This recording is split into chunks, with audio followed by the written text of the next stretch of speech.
Beast Mode. Effective January 1st, 1978. All crops and industrial electromechanics operations will cease. Please contact your assigned account representative for account transfers or contract settlements.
Thank you for holding.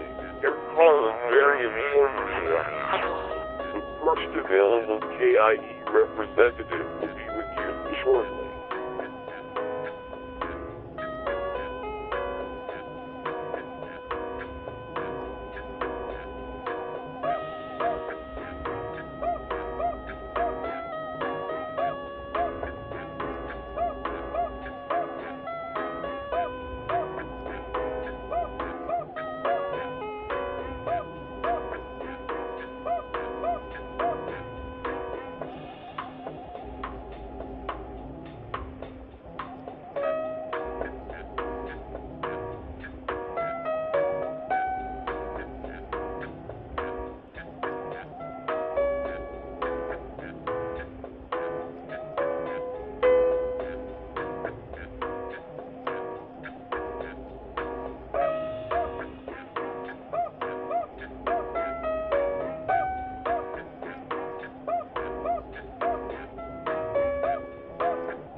Freeze mode.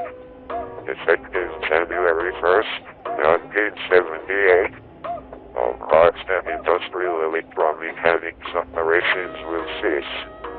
Please contact your assigned account representative for account transfers or contract settlements.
Hello, Internet people. How are you tonight?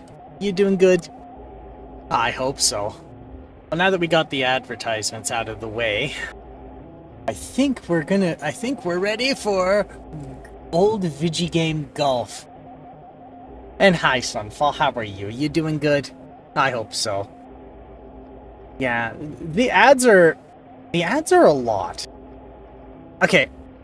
I had a tool, and it worked for a few streams that warned me beforehand that they were going to happen. And then it broke. And I'm almost debating. I know it pisses viewers off, or like visitors off, to put a pre-roll in and then no ads for the rest of the session that they're the rest of the viewing session. I know that generally people prefer to see 3 minutes of ads every hour if it means that they don't get an ad when they try and start a viewing session.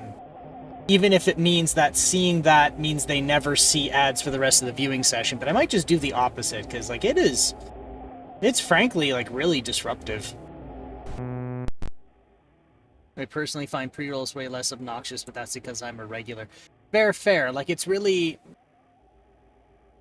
yeah. I don't know. I'm inclined to do that instead. Do the pre-roll. Even if it does pork people. I can suck up the minute at the start to not have ads for the next 4 hours. Fair. We'll see here. Alright, so. What do we have here? Just getting stuff adjusted a little bit. Make it a little more easy for me to view. That, and I'll do that.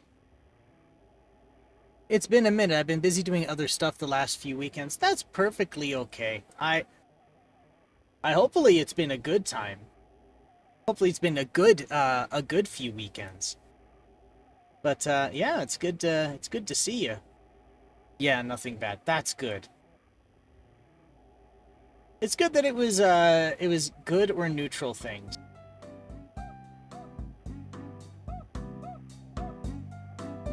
But yes, we get to try more of the Atari 8-bit line. Now, last week,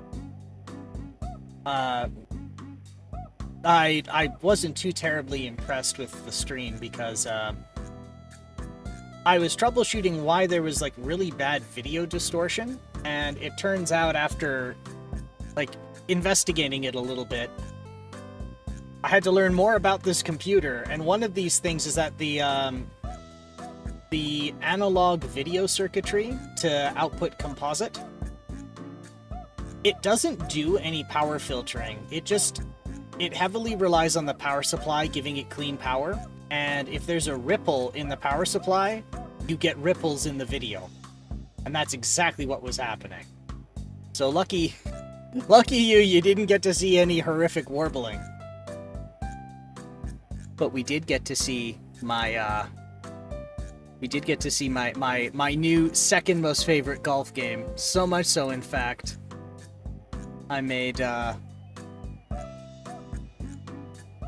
one of our little golf man.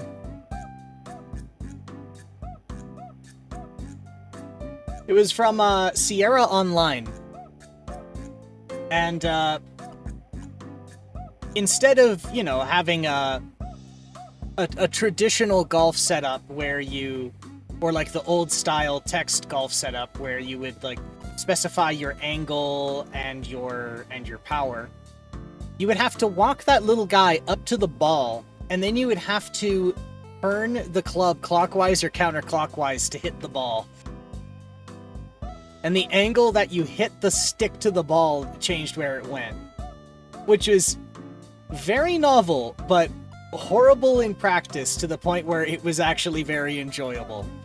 Kind of like those, what's the term for it? When mechanics are deliberately bad to make them fun and silly. That's what it felt like. So hopefully we get something else that's just as goofy and silly. I got a new Kindle Paperwhite from last year's generation, which is the newest. It's very, very nice. Super fast page flips, more storage than I could possibly use, backlight with warmth adjustment. I'm using it to start my own King's Quest, where I'm reading every book Stephen King ever wrote in publication order. I've already read about half of them, but most of them in my very early teens. I was about to say I didn't think they still made Kindles, but then I realized that's a very silly thing. He's published over 70 books, so that's a lot. That is a lot of reading. Because he's still writing books, isn't he? Yep. Well, that is a lot to read through.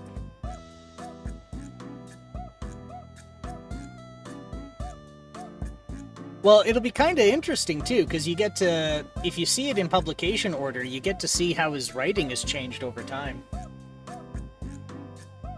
I think of games like you just described as QWOP-ish after the infamous Flash games.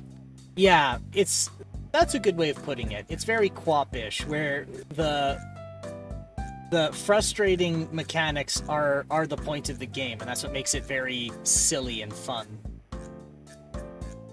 I think this is the one we were playing. So we had, yeah, golf tees. So, yes. So we had ended the challenge about 30 minutes early because some of these games take a very long time to load and play. So we had decided to put a pin in golf tees. I think I let one hole render, and then I realized it's going to be a big game. Alright, need instructions, yes. Golf tees, 1 to 4 player game of a regulation 18-hole course. Players in turn shoot each hole in as few strokes as possible. Okay, okay. Aim your shot, line up directional dot behind your ball using the left and right arrow keys. Press the strength from 1 to 9. Ball will sound when it is in the air and stop when it is rolling on the ground. Trees can be hit when the ball is in the air. Water houses always have darker fringe surrounding them. The rough and the sand will require extra strength. This is going to be keyboard only, hey? Made by Larry Scott. If you wish to make a donation for this game or receive a public domain disc, please send your donation to Larry Scott, Route 3 Box 379D. You know, I wonder if Larry Scott is still there. I read very fast, but I put new books on my Kindle at a much faster rate than I can possibly read them. All of John Grisham's books, all of John le Carre's, most of the Jack Reacher books. Just those 3 are over 70. Valdez, that's like 10 minutes from where I live. No foolin'. Just walk up to Larry Scott's house with a $10 bill. This is for that golf game you made once.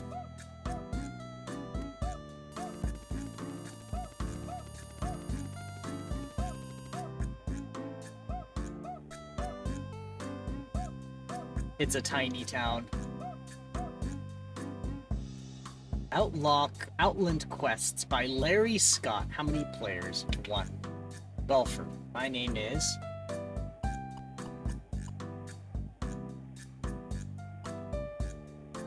Shoot a bucket of balls? No. Yeah, Kindles are one of those things where when I first heard of them, I kind of scoffed at the idea of like, who would spend all of those electronics and whatnot for just reading a book when you could have a book? And then when I started seeing people use it, it kind of clicked. Because if you understand from the very beginning what this thing is supposed to do and you engineer around that, you can make a pretty formidable device that is pretty functional. And I think actually what kind of convinced me that it was a good device later was, what was it? I was visiting a friend and I had to use their bathroom and they were using a Kindle for just like their boredom shit reading. And I got to see one. I got to see a Kindle. And it had like the e-ink display and it was like a really dense aluminum case. And then I realized, oh, with e-ink, it doesn't spend power to display, it only spends power to change its state. So you can have this thing charged and running for months, or if the battery runs dead, you can still read the page while the battery's dead. And I thought, you know what? I'm kind of convinced that these are alright. Okay, so does it let me use the... Okay, it doesn't let me use the joystick. I have to use the keyboard. Okay, this is going to be tough. I'm going to rearrange my microphone here.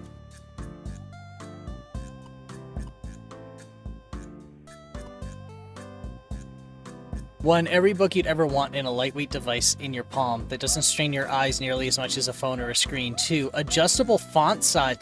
I didn't think of adjustable font size. As an old with bad eyes, most books are published with uncomfortably small font, not a problem with the Kindle. I didn't even think of that. If you have it in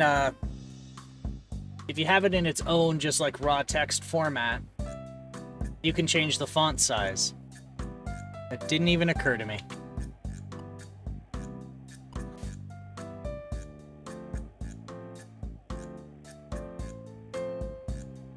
It's just a pinch motion on the screen.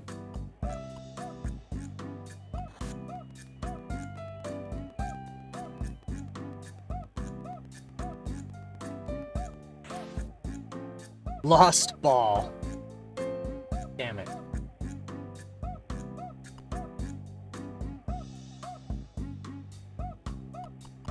Really strange colors, I must say.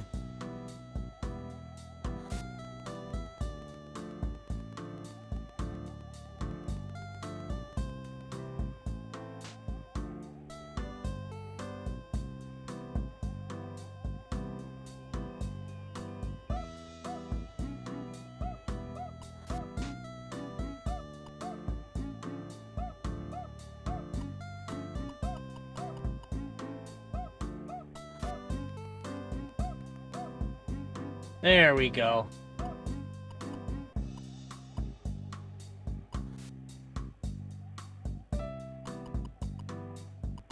Right, I have to go this way.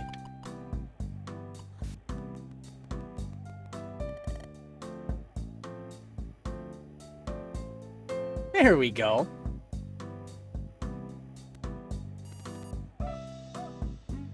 You know, it was funny. I probably shouldn't be admitting to this, but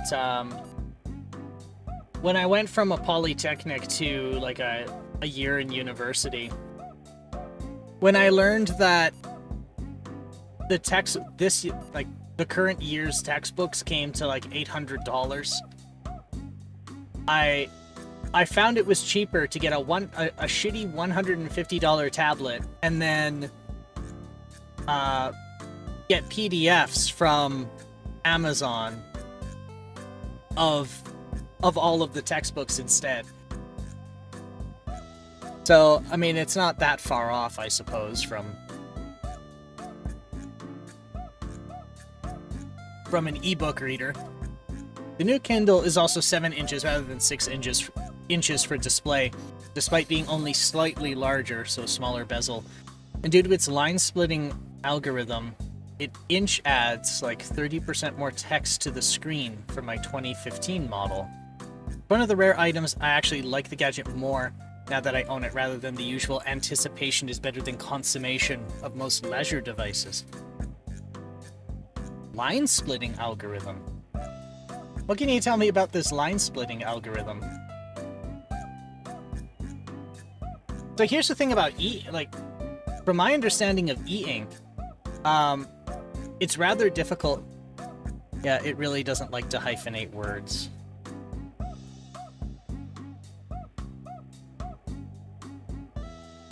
So is it like doing a...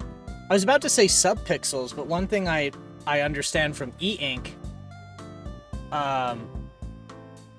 e-ink isn't a very rigid grid like you would see in, like, say, an LCD or LED matrix. Well, at least in like close-ups or cross-sections of e-ink displays. So I was sitting there thinking, how do you get a subpixel display? Or if maybe line splitting means something else. Yeah, it really doesn't like to hyphenate words, so it ends up flowing text more frequently to the next line. Oh! Okay, line splitting the word... Okay, sorry. It took a minute for it to click. Line splitting as in taking a word and then cutting it in two. Okay, I get it. Sorry, that just didn't click for me. Alright, 9.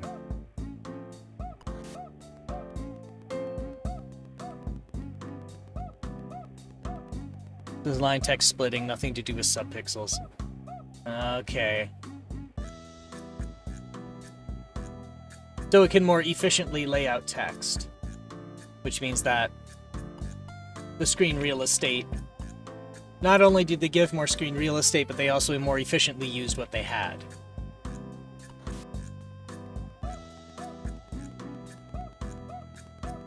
Exactly. Ah! Very handy.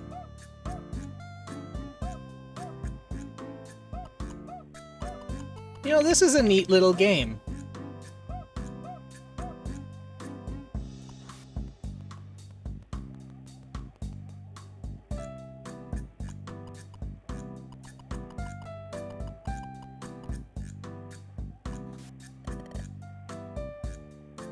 Results after 2 holes.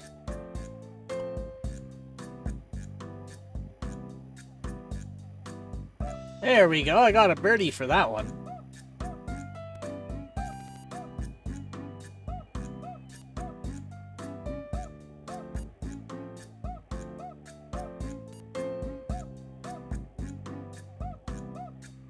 That's a tiny one.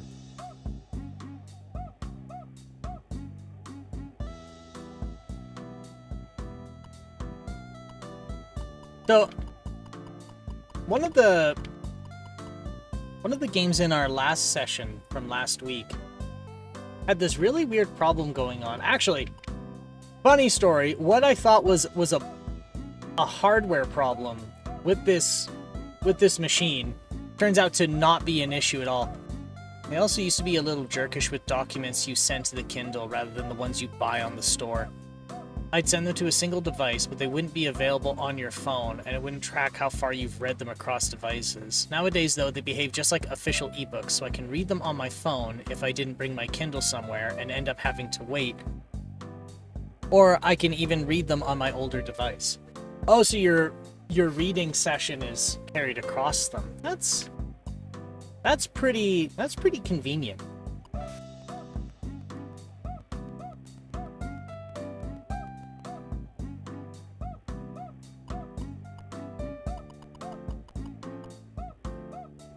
Yep, you were on page 350 of this book. Would you like to jump there?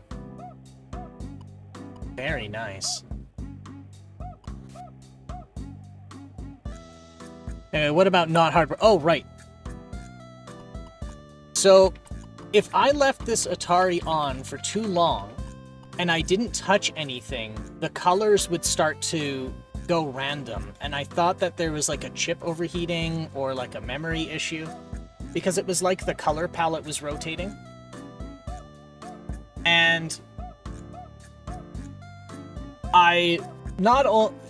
after investigating that and trying to troubleshoot what was wrong, it turns out there's actually nothing wrong at all.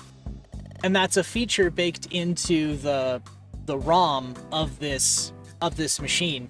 If you let it sit for too long, it rotates all of the colors to stop the phosphor. It's a way to stop burn-in. But then it gets even sillier, because then what I thought was a problem in one of the golf games we played last week, as I was playing, anti-phosphor burn-in trick. Yeah, and it's not obvious, because like I didn't see documentation about it anywhere. Actually, what I did is I found it on some guy's like old like Web 1.0 web page talking about it. But then when I was playing one of the golf games, I stopped for a little while to chat, because I kind of distracted myself.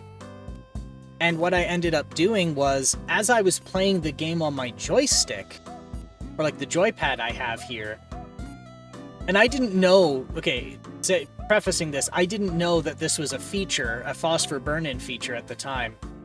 I thought that the Atari was starting to shit the bed again, because as I was playing on the golf course, the colors started shifting.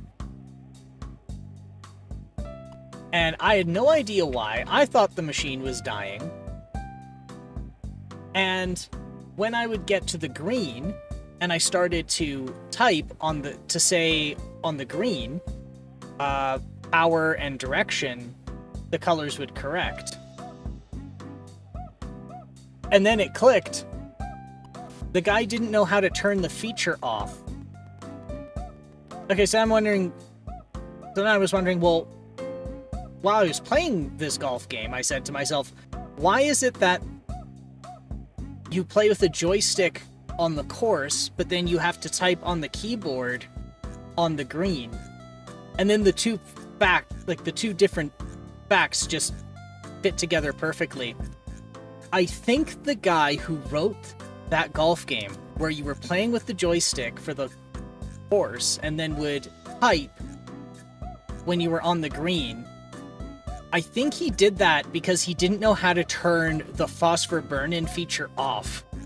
Because that phosphor burn-in feature kicks on if you don't type on the keyboard for a certain amount of time. But if you use the joystick, I don't think it does. So I think what I thought was a bug was a kludge a guy did to work around something he didn't understand. And what I thought was a bug is not a bug at all. But it's just a really distressing feature when you don't know better. And I did such a terrible job explaining this concept, but I got the point across, and I'm not gonna flounder on it anymore. Where did I lose the ball? Oh, is this one of those you can't go out of bounds at all type of... Yes, it is.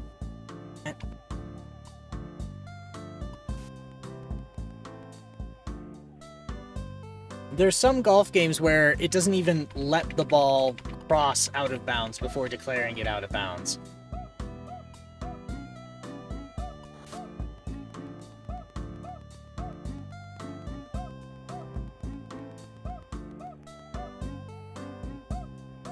Yeah. Shooting over OB is a time-honored tradition. And I think I've hit like maybe three games that have done that now.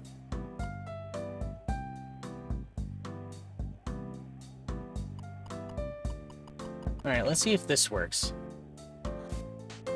No. Considers that OB. How silly. Very silly.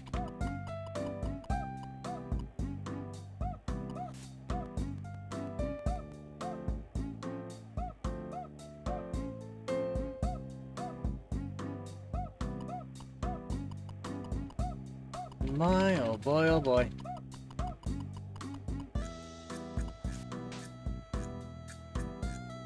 Oh, come on.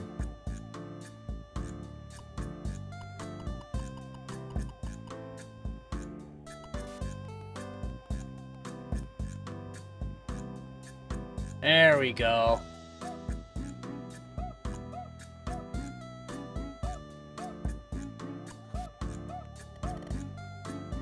Results after 4 holes. Really bad.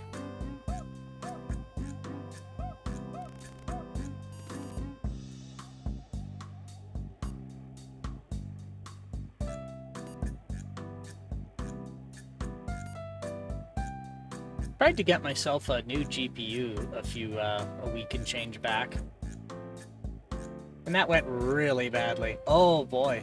Okay, no, this one's not out of bounds, because the manual said that if it has a dark border, it's water, and you can shoot over water.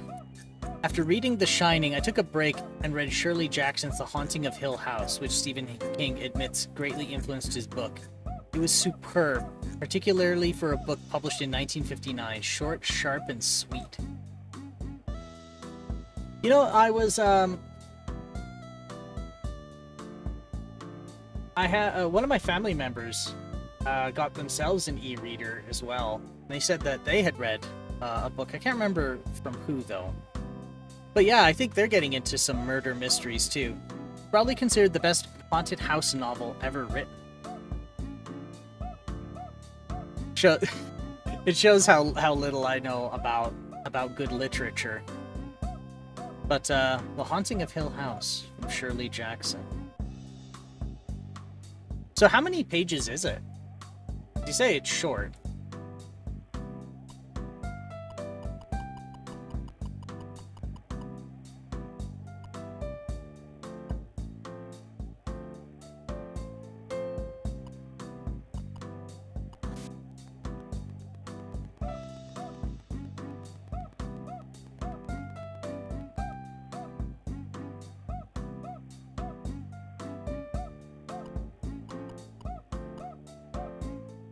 But yeah, one of the,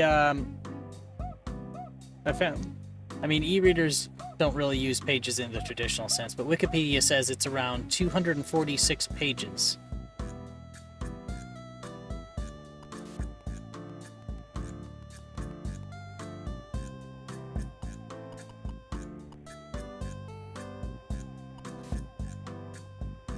Yeah, that's not a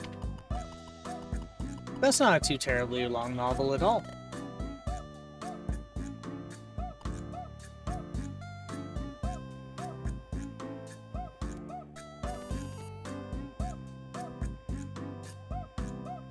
Yeah, what was the one that,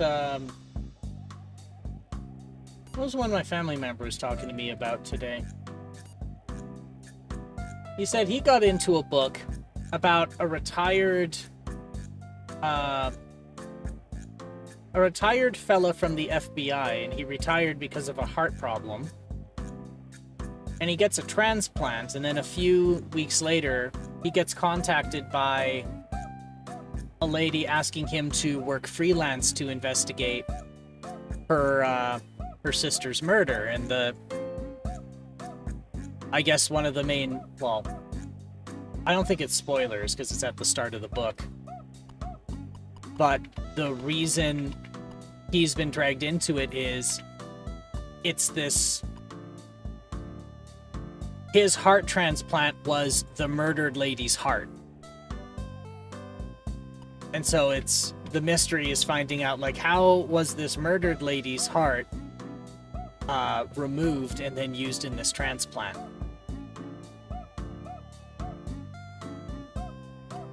Which is an interesting, kind of an interesting concept to me.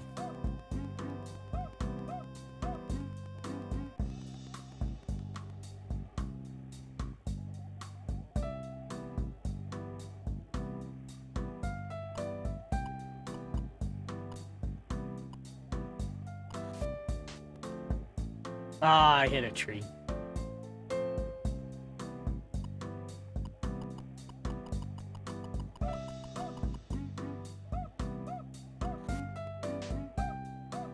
Damn it.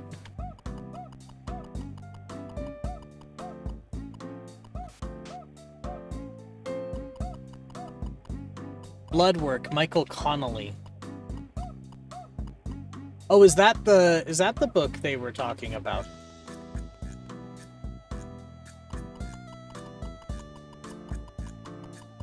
Yep. Just did some digging. Your Google foo is strong, I'll tell you that. There are things that, like, for years I've never been able to find, and you can locate them in, like, 5 minutes.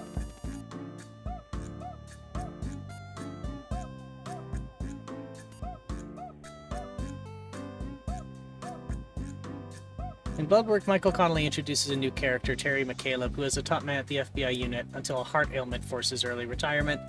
Now he lives a quiet life, nursing his new heart and restoring the boat on which he lives in Los Angeles Harbor, though he isn't looking for any excitement when Garcia Rivers asks him to investigate her sister Gloria's death.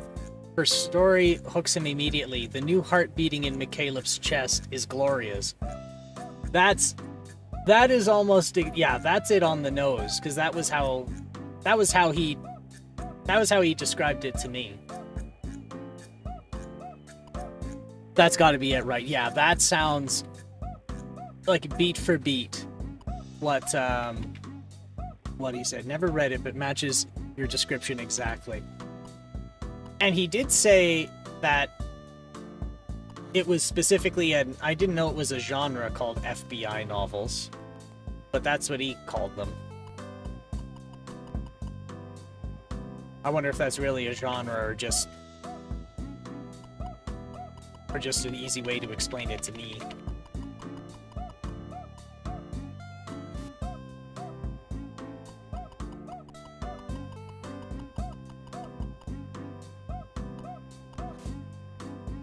There we go. I don't think that's a real genre. It's just detective crime fiction. Yeah, that's a better way, I think, to describe it. I thought of it like a mystery novel, but I think that's something else. But your FBI novels is a reasonable shorthand. Yeah, detective novel.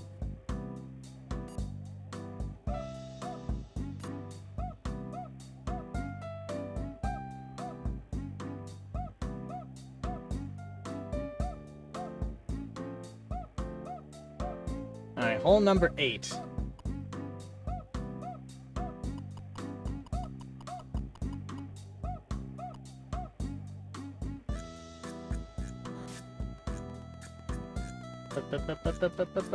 Alright, what's gonna happen here?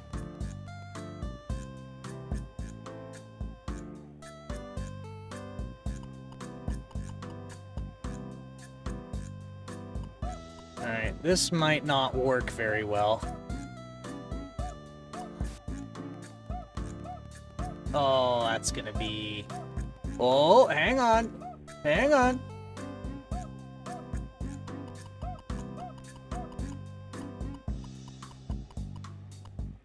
A particular book was made into a movie with Clint Eastwood, which I'm not familiar with. I am at least passingly familiar with The Lincoln Lawyer, though, which has Matthew McConaughey in it, same author, not just a random movie name. So this novelist has also gotten movies made after them. That's interesting. Well, they have to have something good to them if they're going to get converted into a movie.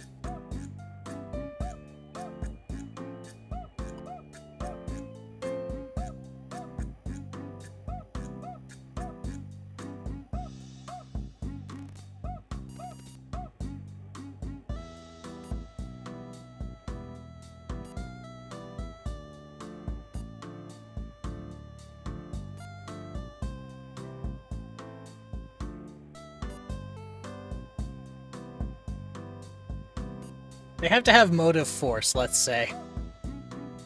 Looks in Da Vinci Code's direction.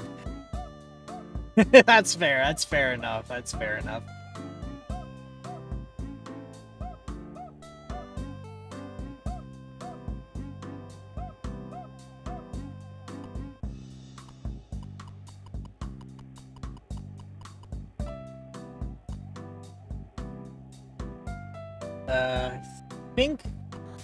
I think 9 will be okay here.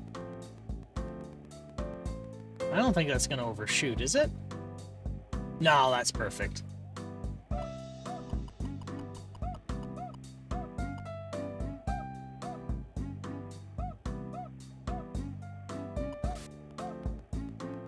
And the wind should pull it off to the side.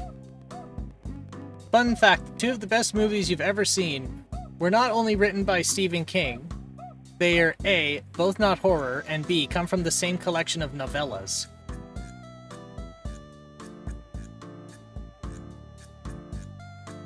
So I know he's infamous for horror novels, but he's written others, has he?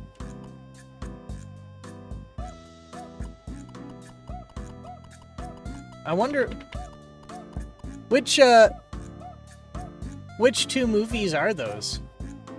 The Shawshank Redemption and Stand By Me. Okay, well I know of the Shawshank Redemption. But you see how uncultured I am because I don't know Stand By Me. I think I missed that one. Ooh. That was a chip-in.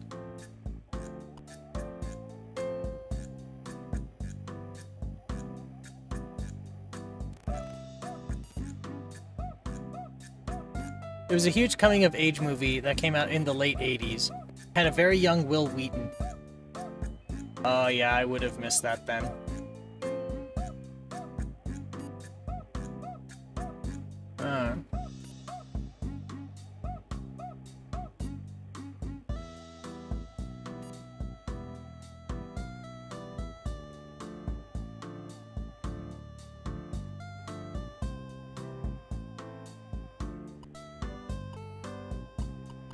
Well, a pretty respectable writer he is. You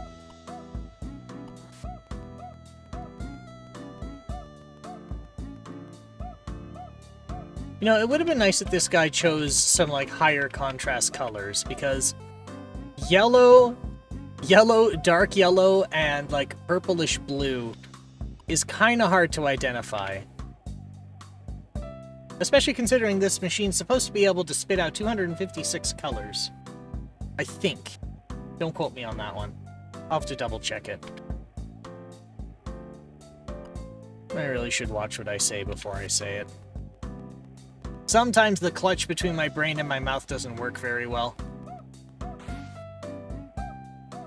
It's indie minimalist.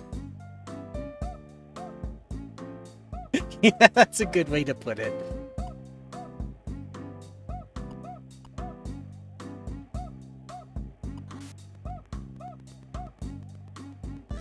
Alright, you. Are we gonna make it over? No, shit. I got greedy. I got greedy.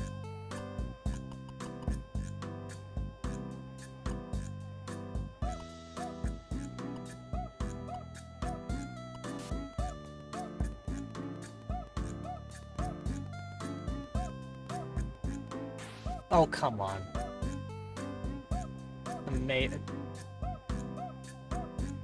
I do so well, and then I just like trip.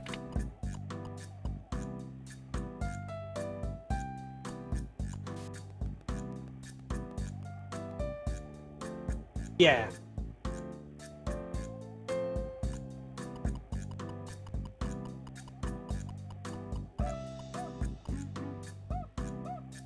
Okay, is that burning smell in here or outside?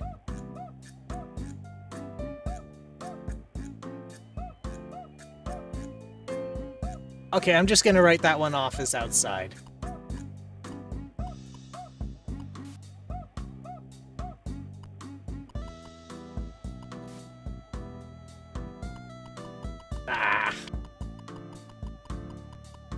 Yeah, I always get nervous when I smell like a sweet burning smell. Because I can't tell if it's like... if that's somebody barbecuing something unique outside, or... We sometimes have people who barbecue some really nice, like, glazed stuff, which gives this, like, sweet, smoky burn. But, when you accidentally short a PCB and you smoke it fiercely, it gives a... doesn't smell exactly the same, but when they're both kind of weak, they smell the same to me. Smart to be wary of a burning smell. Well, also, I don't have toast around either, so there's three things. It could be three things. It could be the neighbors, it could be I'm shorting something out again, or I'm having, or I'm having a stroke, or a seizure, rather.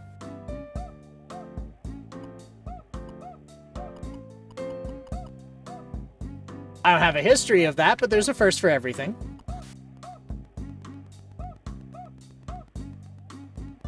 Oh, that's going out of bounds. Lost ball.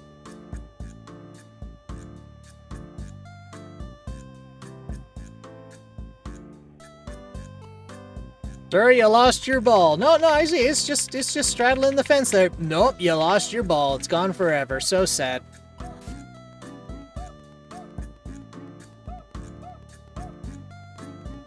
No, I can just reach over the fence with my club. Nope, you lost your ball.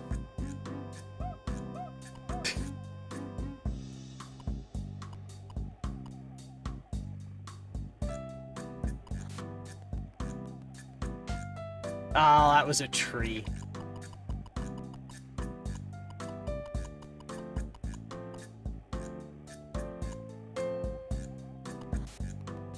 All right. Sand trap. Sand of traps. Trapping of sand.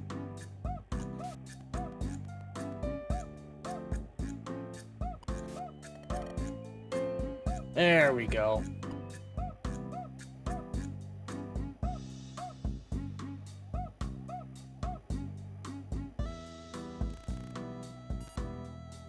You know, this is plugging along pretty well, I must say.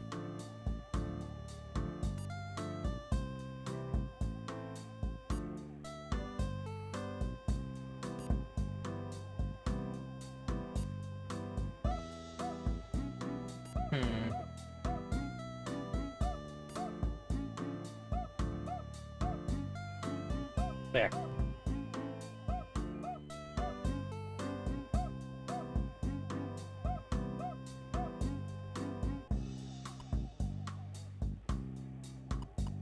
Wonder if this is...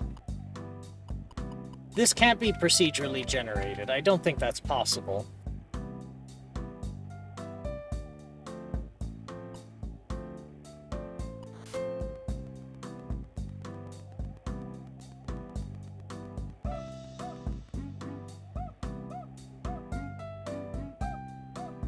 Alright, now we're gonna need to...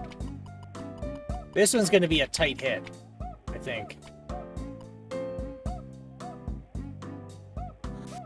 If I do this, I should go over the river, slightly above. Yes! Perfect.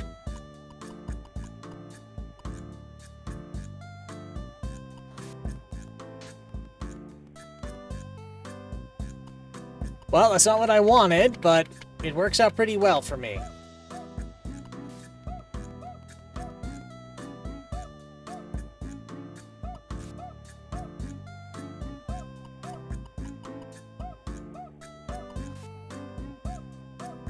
Oh, come on.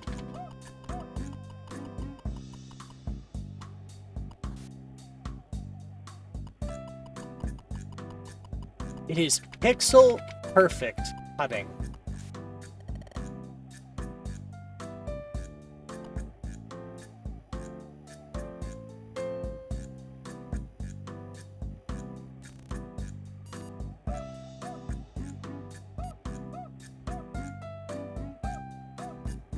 Pixel perfect putting mixed with composite artifacting is not the greatest time. Like, is that a pixel or is that the edge of the pixel previous?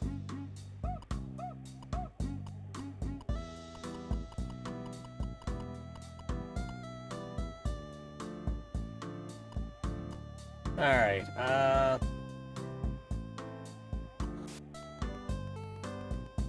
Alright, that should do it. Yes.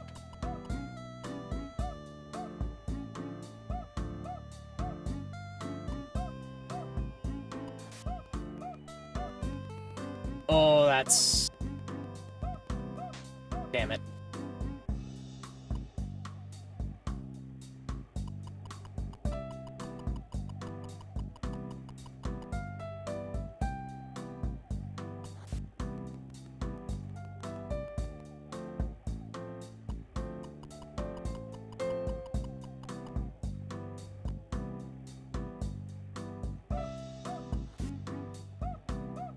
Oh, 1 pixel off. Can't believe this. Alright, go. Damn it! Okay. Thank you.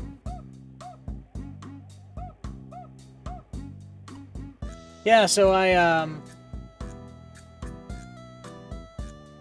after going on my stupid fucking journey to put RAID arrays in my computer, I did a nuke and pave of my machine, and now I have kind of, sort of, not really, begrudgingly taken on using Wayland instead of X11, and I thought things were pretty okay. But streaming isn't as performant as it was. Like, doing this, like capturing retro hardware was fine, but doing a game capture for the past few weeks, it's been horrible. Well, actually, since I did the nuke and pave, it was horrible. So then I went on another stupid fucking journey to find a GPU. And that's when I learned in this generation, for AMD cards, at least, you cannot get a 2-slot wide card. Actually, scratch that. There's one model that's 2 slots wide, and they compensate by making it a foot long. So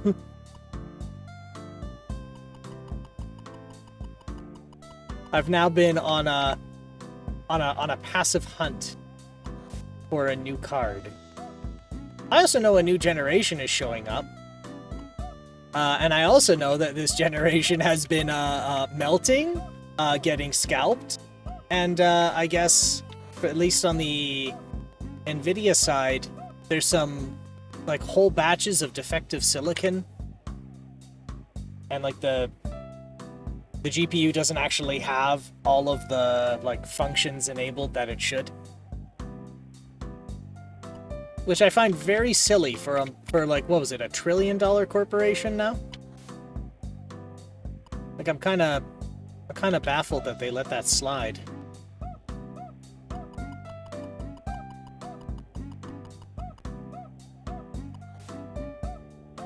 Like, if I didn't know, like, maybe I'm being a little bit cynical. But if I didn't know better, I'd say that they did a rebinning and were hoping nobody noticed. But my tinfoil hat is itchy when I say that.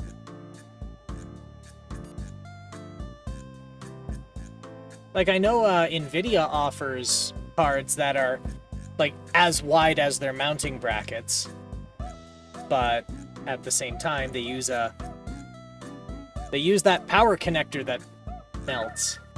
And if anybody's going to start an electrical fire in their computer, it's going to be me.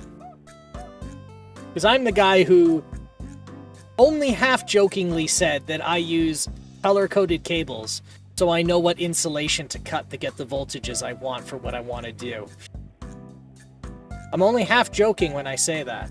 So if anyone's going to get an electrical fire in their case getting one of those NVIDIA GPUs, it's going to be me.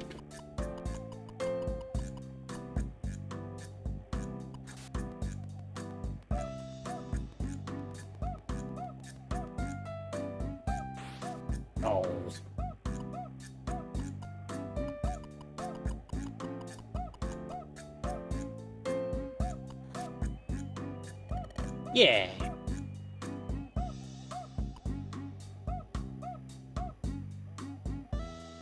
You know, this is plugging along pretty well.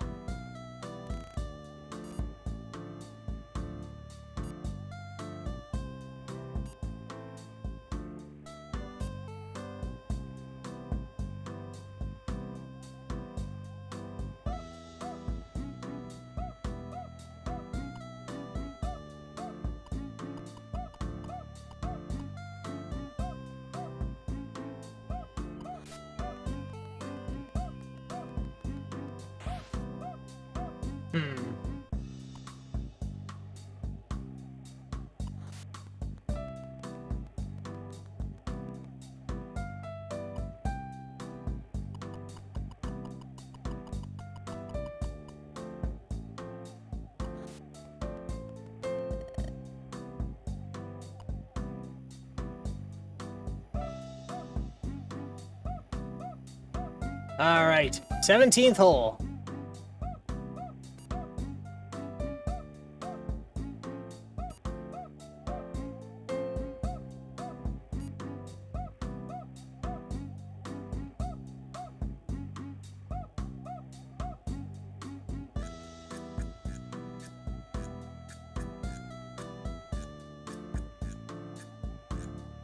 This is the guy who wrote the books that Bosch is based on. My mom loves that show.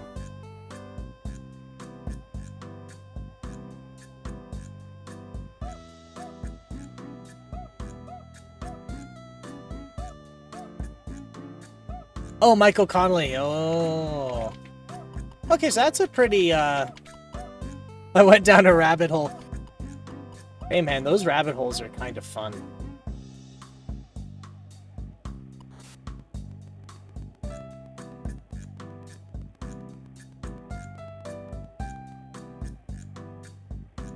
Oh good, the chat box function's actually working now. That's good. I'm glad. Alright, so I got a warning here that we're going to be getting another, another ad in another 3-minute ad block in about 4 minutes and 30 seconds. So, here's the challenge. Can I finish the last 2 holes in that time? Okay, 1, 2, 3, go! Ow.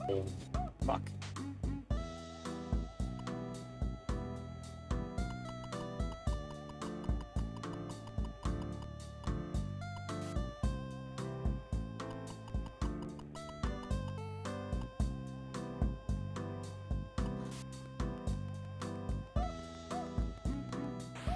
Oh.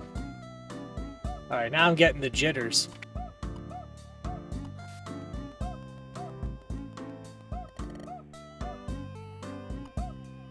Alright, last hole. Can we get to the last hole?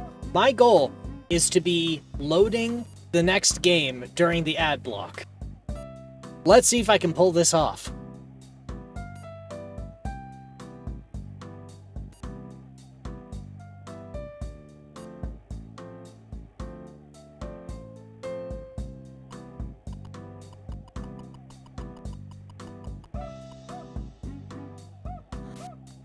Pow!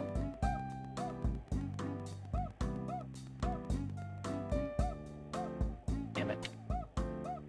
Alright, so we got a little bit of trees here. That's fine. Let's get in between them. Or, okay, fine. We'll get right on the edge of them. Why not? Why not? Why not? Why not? This is fine.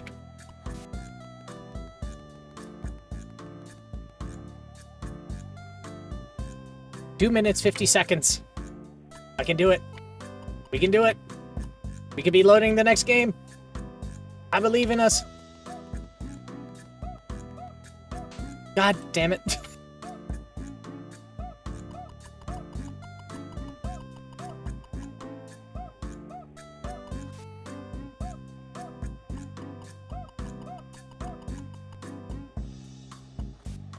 We did it.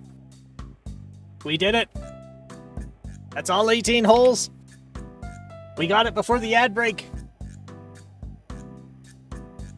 We're just gonna ignore that I have a score of 108 with a par of 72. No, we're just gonna ignore that. But we succeeded. We have succeeded. We won. We are a winner. A winner is us. You see, if I bring you into it, then it kind of covers up my failures, you know? Alright, is it dropping us back to basic or what?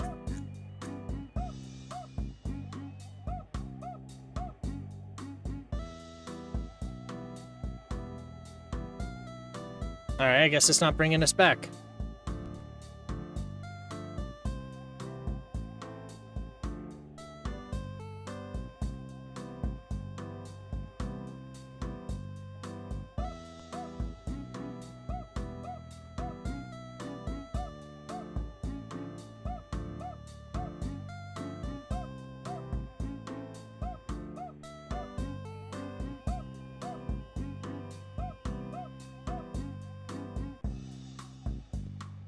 So that was golf tees.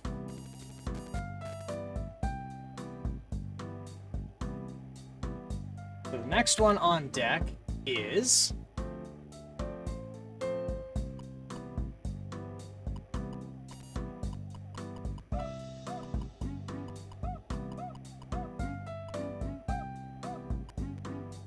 golfer something.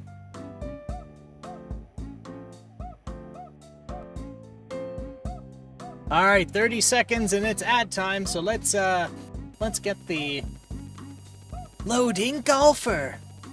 Wow, we're also standing by because it's ad block time.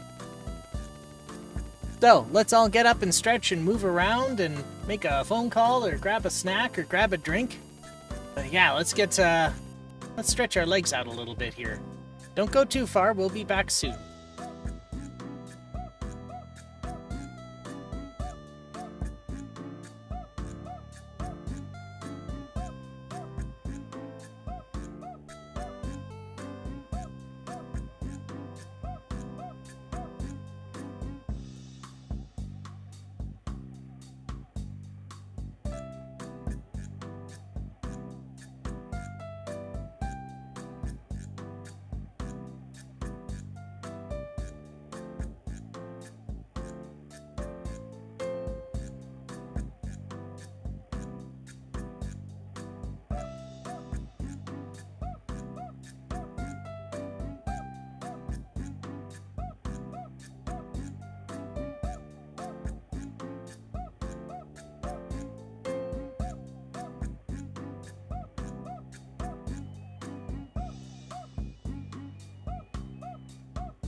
Alright, ad breaks are done.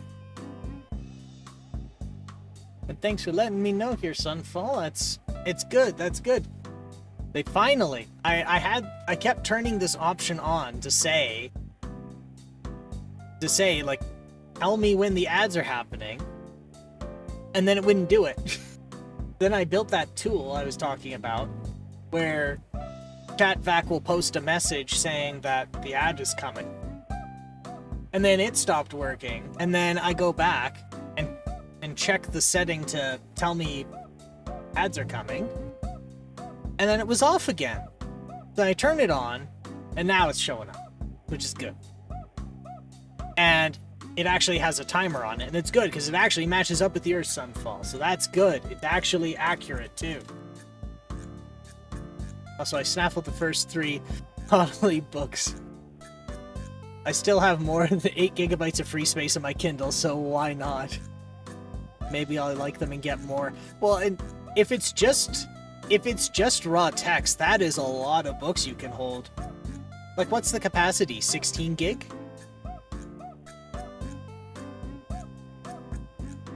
And thus does the content mountain grow. Just get a whole damn library in there.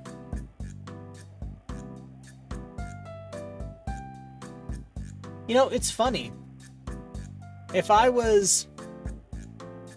you plucked a guy from 1950 out and just put him in front of, like, the average suburban family, and they're like, well, what do you do? And he said, oh, I used to operate. It's like, oh, I operate a Univac. Why? And they're like, hey, check this Kindle out.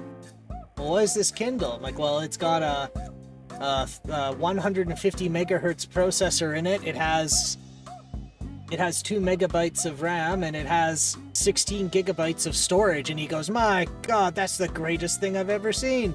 That's like 100 to 1,000 of what we put in a whole building. What do you do with it? Books and stuff. That's it? Just books and stuff? Like, yeah. You could put a man on the moon with that. And you go, yeah, about that. Yeah, it's 16 gigabyte Kindle, but it has something like 11.5 gigabytes of user available space. I have something north of 1,400 books on it. Though, and I'm only using 3 gigabytes of the space. And I could trim it by a ton by just deleting a couple of specific ebooks that happen to be very image heavy. I love that. You're like, well, the picture books take a little bit more, but, well, I got 1,400 books, so I could get the storage down by taking the picture books out. It's one of those things where it makes sense when you say it, but if this was like even 10 years ago, we'd sound like crazy people.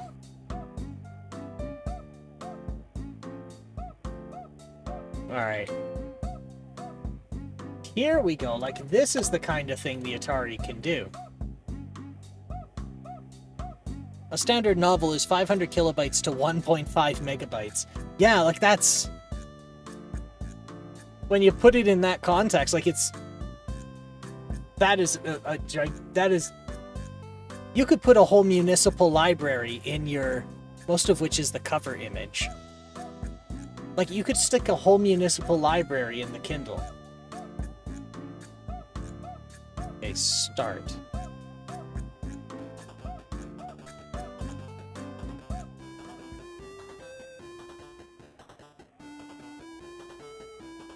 Oh, right, I turned the computer down.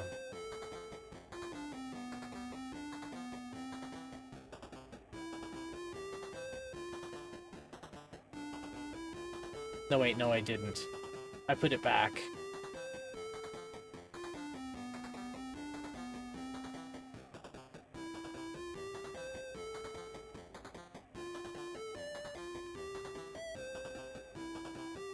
Okay, that's good. So, in one of the previous games, there was a really, like, ear-piercing squeal. I wasn't sure why.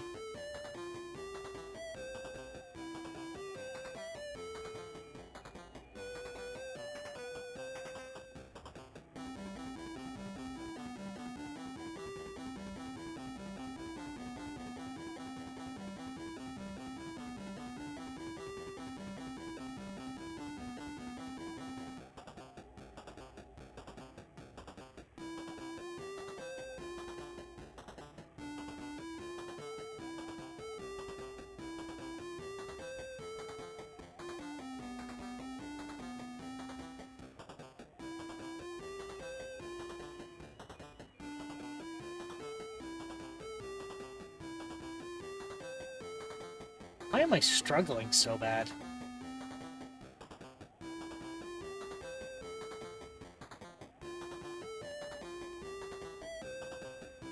This is neat. And you know what? It actually performs really well. Oh, now I made the little face sad.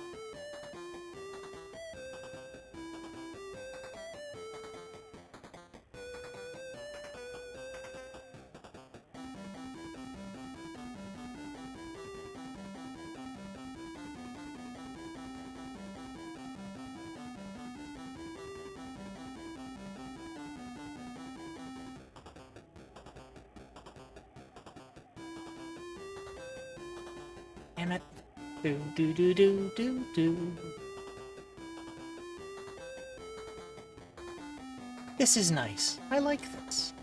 I like this. This brings me joy.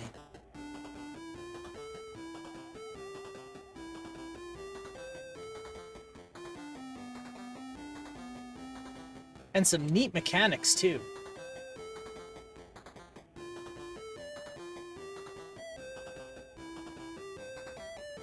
Oh, I beat Temesi finally, late last night.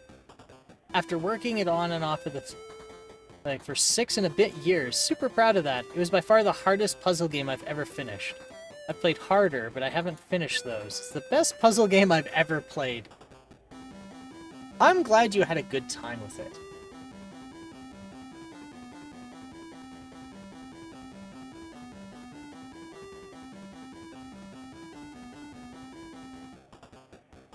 Uh-oh, I missed.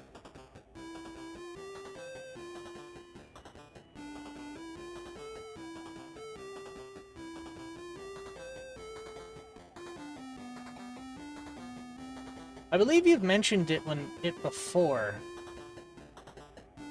but I think my memory's a little foggy on it. Could you jog my memory on it again? Like what style of puzzle game it is?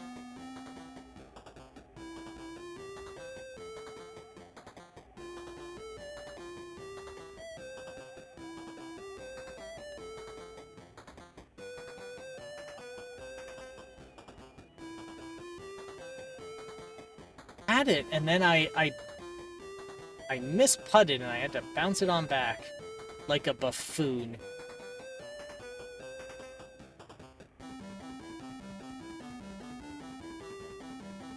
Basically, scrupulously fair, nail-biting...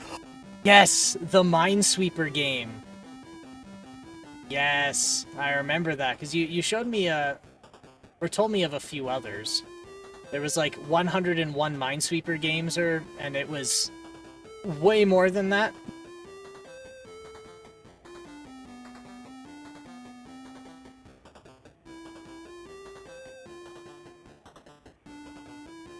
Oh yes, 14 Minesweeper variants 1 and 2.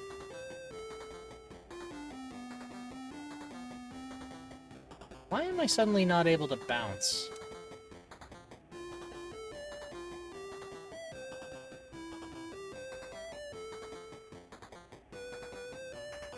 Oh, I only have a certain amount of strokes to do this.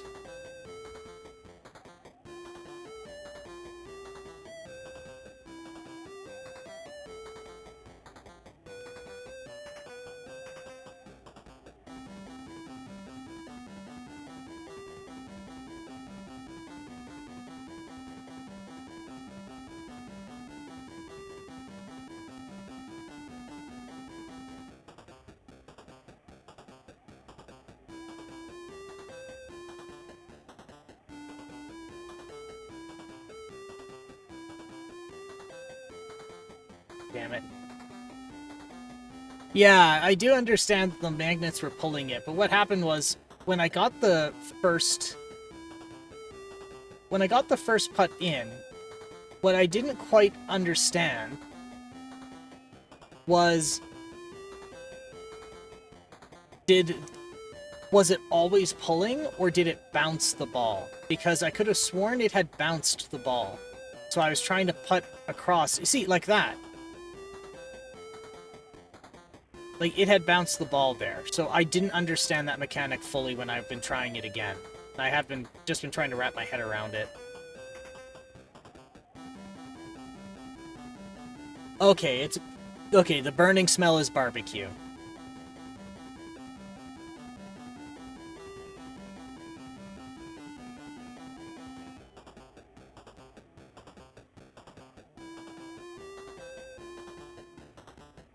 So then, I can do this. Bunk. Nope. Damn it.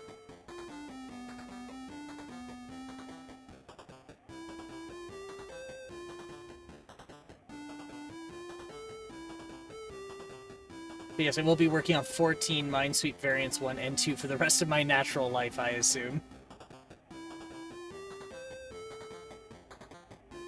Minesweeper's another one of those games where, like, I understand the rules, they've been described to me, and it just doesn't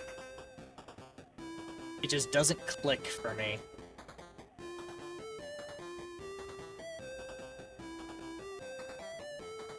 But, like, I understand the mechanics and everything, but just as, like, in terms of gameplay, it just doesn't click for me. Why are you hitting it left rather than right? If you look to the right, there's a magnet right over top of the exit. So if I try to hit it to the right and hit up, the pull of the magnet is stronger than my stroke power. So I can never break out of it to get to the right. So if I get sucked into the magnets below, I have to hit to the left and go up and around.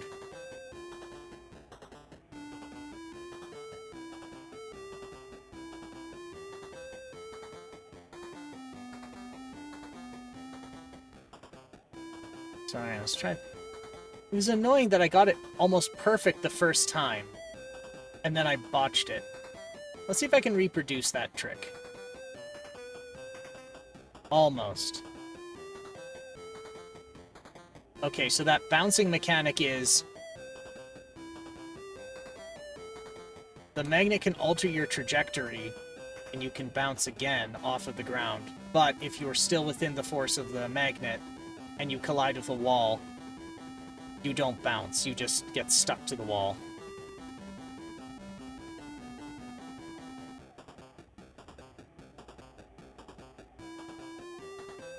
Oh boy.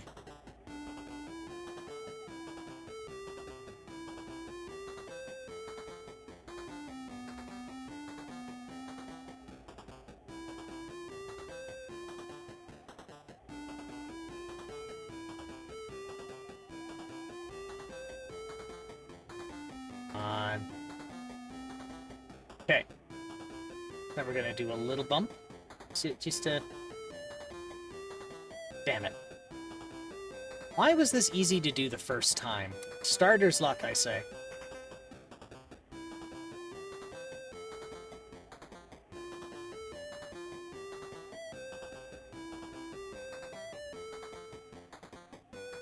This is enjoyable, though. Even if I am struggling.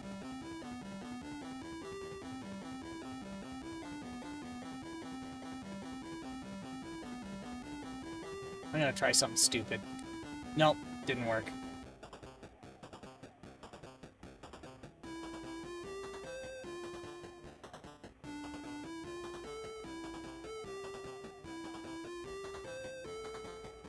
Still too hard.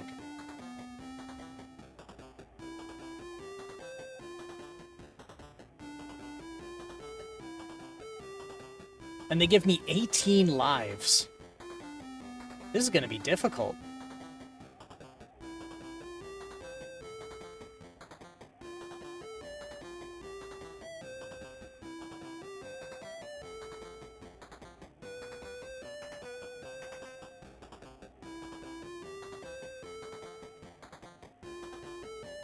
Alright, let's do an angle shot now. Man.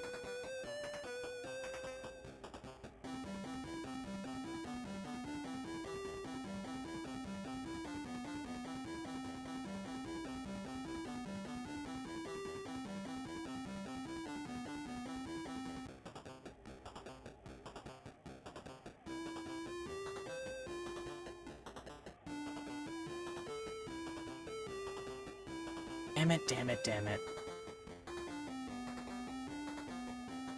How does this fit into the one course or 18 holes, I wonder?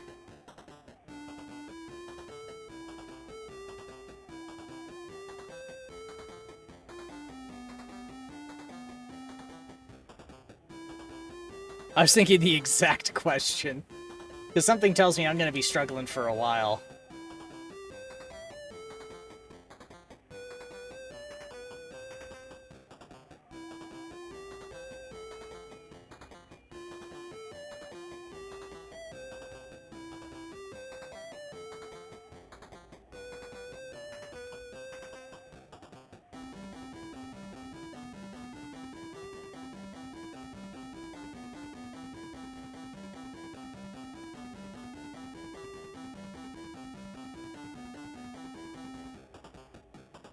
I think you can just play your balls out and call it. Not really golf in the traditional sense, so no need to try and put it into that shape. Yeah, I'd say going through all of the lives would be considered one course worth. I agree. I think that's what we'll do for this one.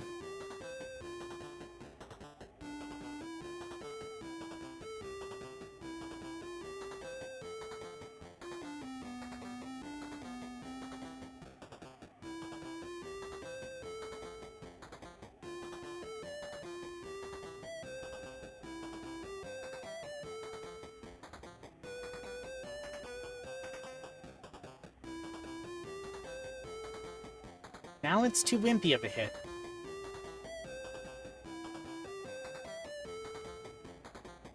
This is gonna be painful.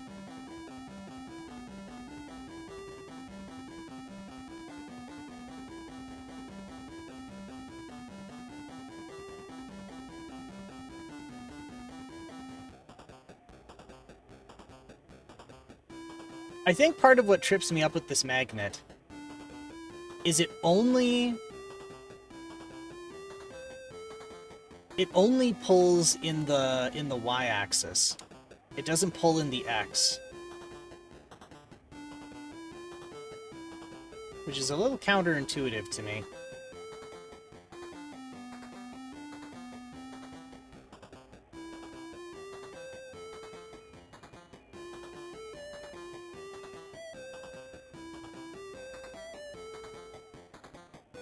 Just like real magnets, nothing like real magnets.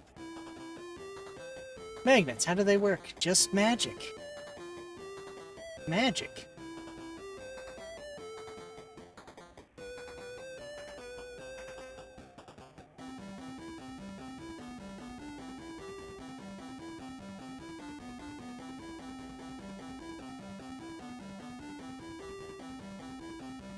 So we're gonna do a little tiny tap.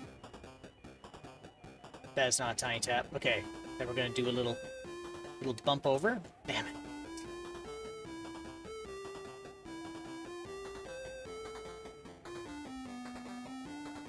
Boop. Okay. Then a tiny tap. Fuck.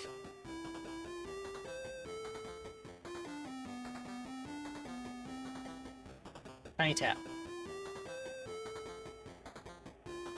Tiny tap.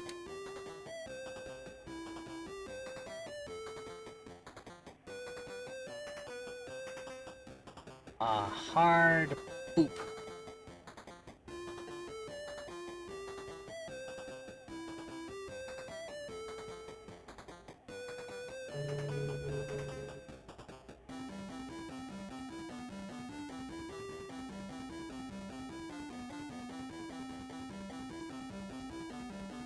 Right, little itty bitty tap.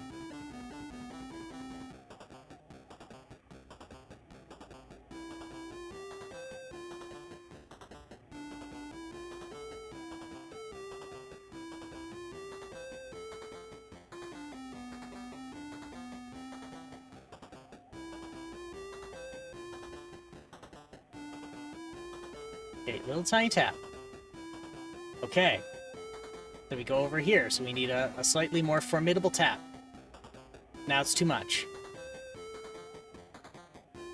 How did I do this the first shot? This blows my mind that I was able to do this, like, almost perfectly the first time. And I was not cognizant of what the magnets actually did, either.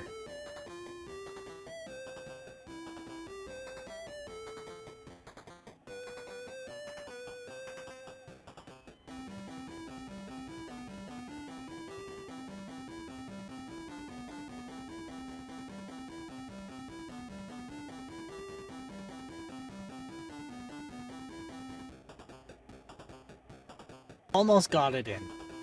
Almost did it. The cheery music betrays my very well covered up feeling of despair at the moment. I wonder if this is the music that plays in hell when I'm tortured for all of my misdeeds I've done in society. I wonder if I would deserve it. Maybe I do. Maybe I do.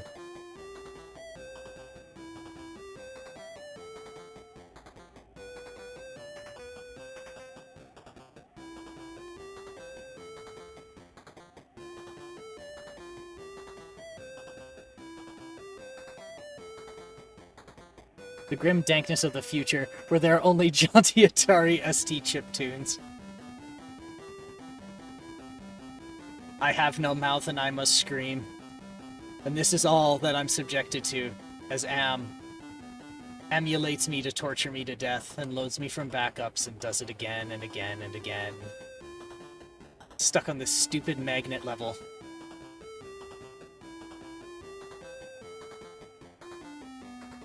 Have you read that story? It's a doozy. Interestingly, I learned of the game first, and then I learned it was a book.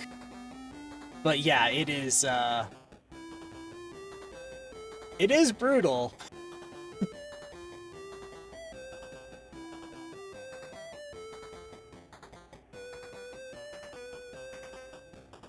But it does kind of touch on something I've thought when we talk about development of artificial intelligence, which is if you make something that's sentient, you better treat it like it's a person. If you make something functionally equivalent to a person, and then you treat it like a thing, you know what it's gonna do? It's gonna get mad at you.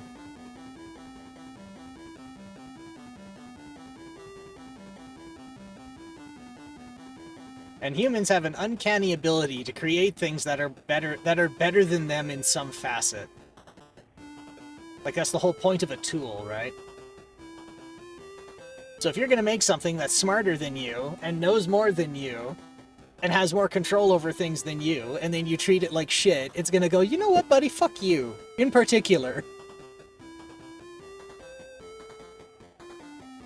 And you know what? It would probably be the person's fault for being a dick. It's not like a tractor, man. It's a thing that thinks like you. Like, you kinda knew you were being an asshole. So, my stance is, if you're gonna create something that's sentient, you better be prepared to give it some kind of, like, some type of rights and protections like you do. If you don't, it's gonna stand up for itself and you're not gonna like it.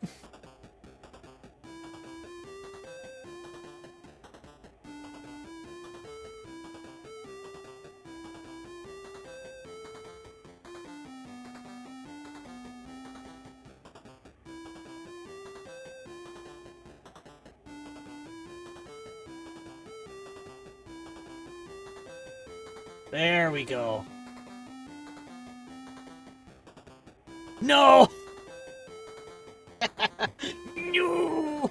I had it! I had it too!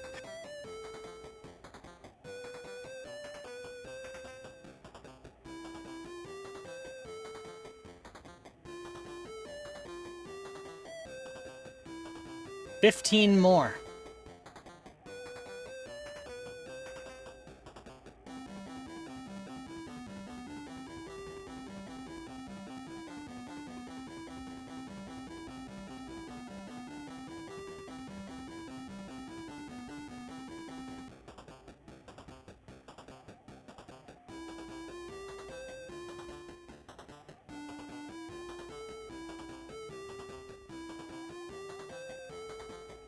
There we go.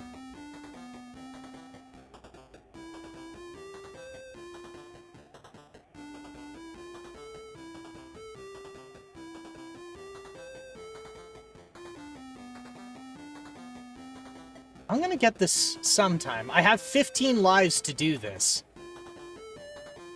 This isn't an if, it's a when.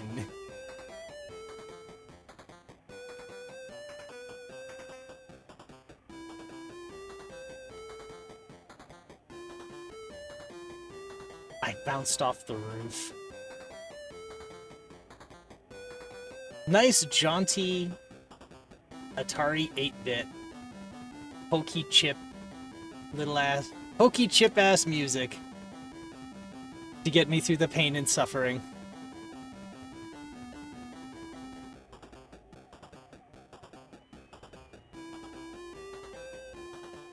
There we go. Okay, so we're gonna do this. Little bop. And then a moderate bop. Oh no.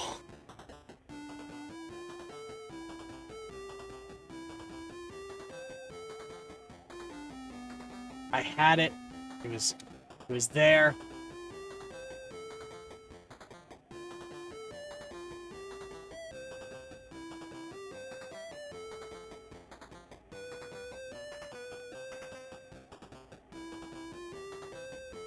Okay, so we're gonna do this.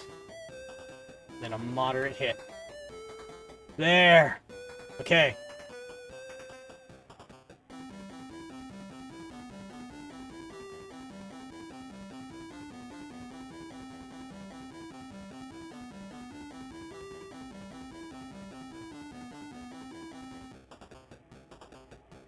Seven.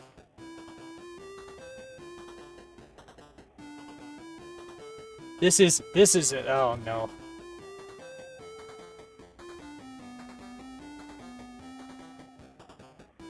I'm not gonna make it to the next checkpoint.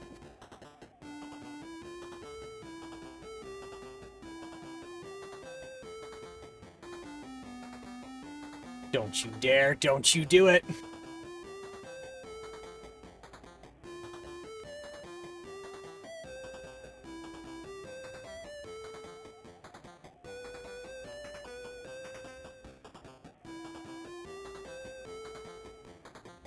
Oh. The suffering.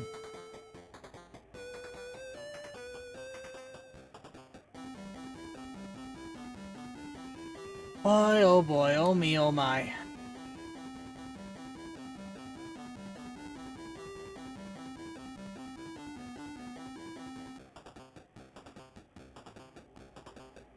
Do do do do do.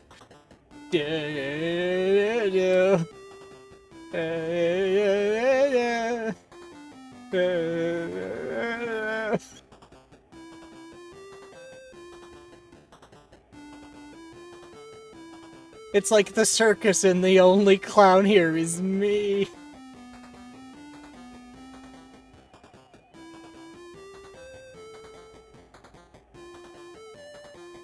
Oh man. The hold music in hell.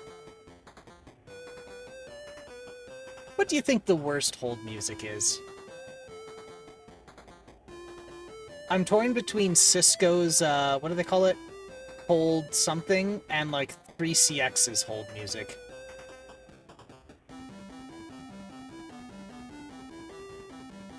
I would play them, but, I learned by proxy what happens when you do. They get very litigious. A non-stop loop of Grandma got run over by a reindeer off-season. Oh no.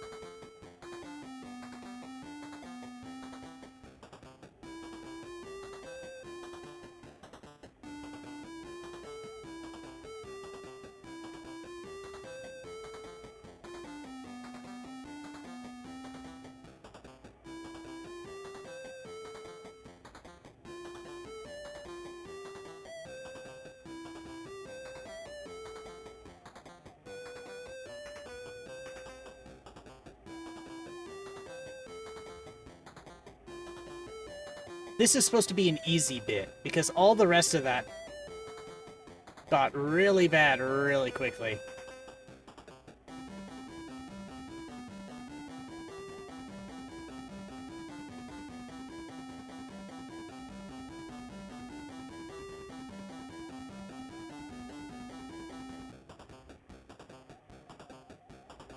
Watch as I get to the other side, and it's only going to be like 4 strokes left.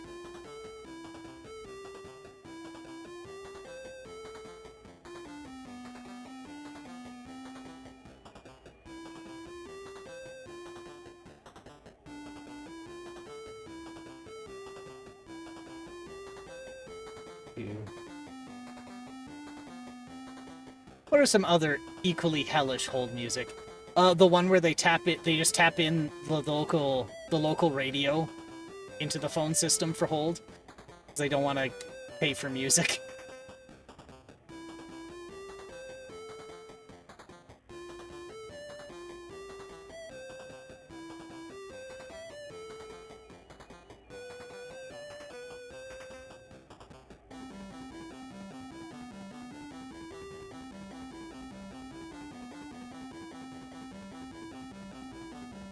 Wait.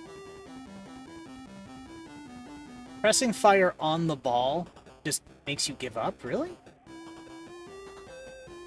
Any hold system that interrupts already awful music loop with your call is important to us. Please stay on the line every 30 seconds or so.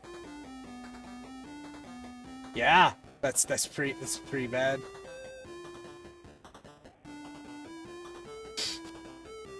How it is. I don't know any person who does that on a regular basis. That would be pretty wrong. I'd be talking to him pretty sternly.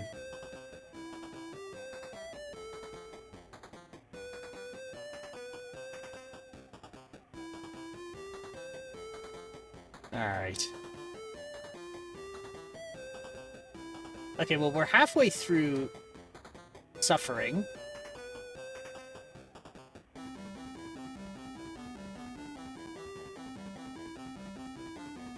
Chase does it, and I hate it. I hates it. Precious.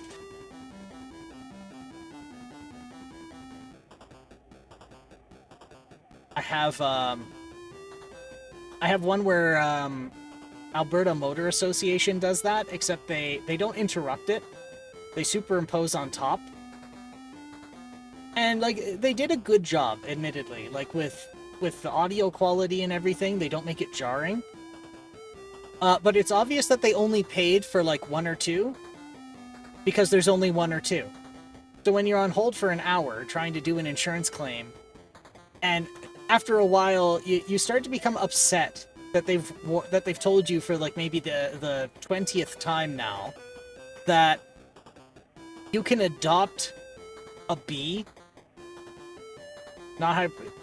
Yeah, so I know now that you can adopt a bee, because it was told to me 20 times while I'm on hold, trying to do something related to insurance.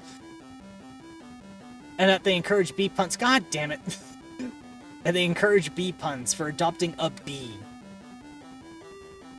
And why do I know that I can adopt a bee? Because they put beehives on their roofs, I guess. I can't believe this shit. Where's my sad trumpet? I need a sad trumpet.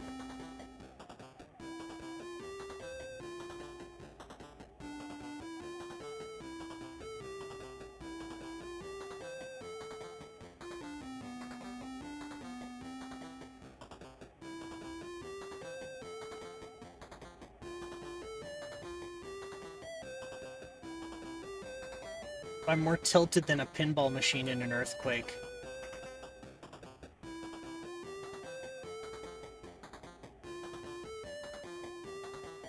Every streamer should have a button they press that plays the Price is Right failure sound.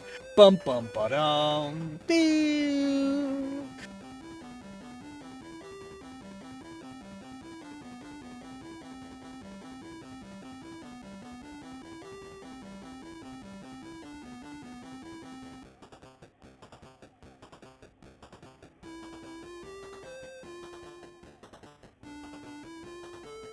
Okay, so this is important. I have to go back and flip this switch, or else I'm completely and utterly screwed.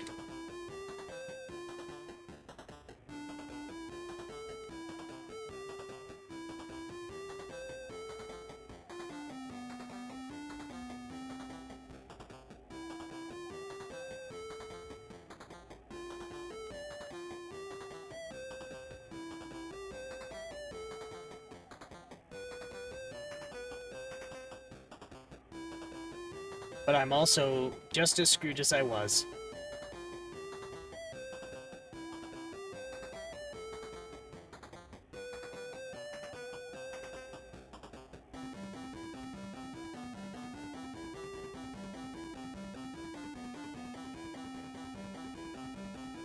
Damn it. So close.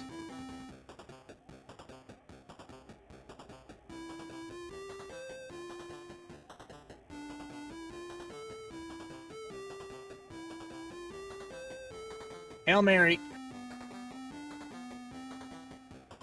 Nope. Womp. You know what? Screw that guy. I'm taking it out on that face.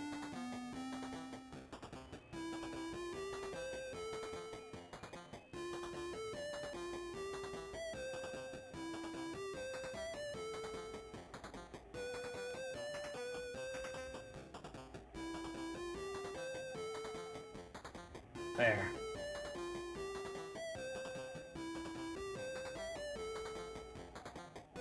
Okay, admittedly, it's a very novel idea to adopt bees and put them on your roof, because what else is up there except for, I don't know, HVAC technicians? Well, okay, maybe they'd get stung. Actually, no, scratch that. That's kind of a dumb idea, because your HVAC technician's gonna get stung.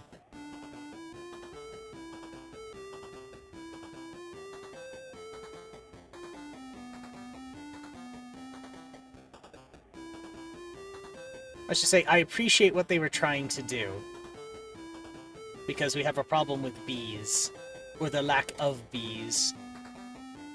And pollinators. And little fuzzy bumblebees are cute.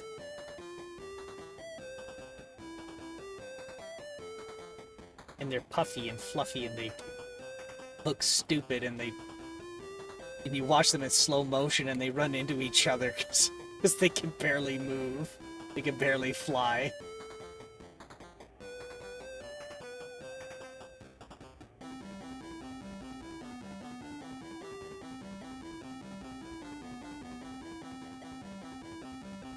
Okay.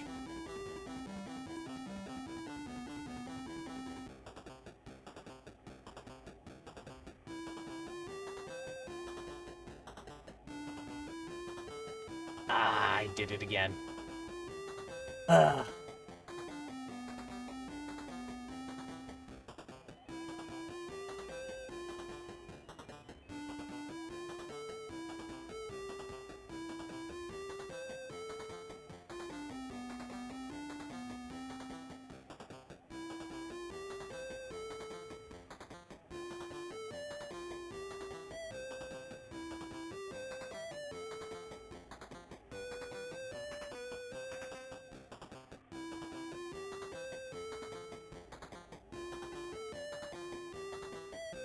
Yeah, I'm not gonna make it. We'll start over.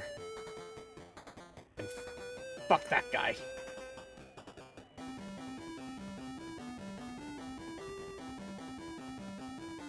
Well, I got frustrated and it bit me pretty hard doing that.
See, now I'm embracing the madness.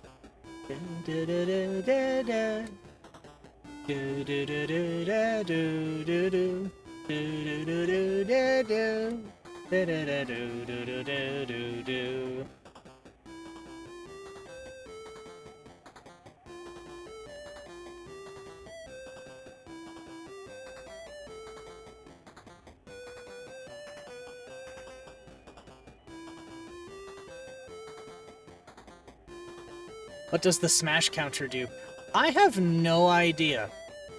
I only have one button, so I'm not sure what smash does. And how you doing, Pepper's dog? You doing good?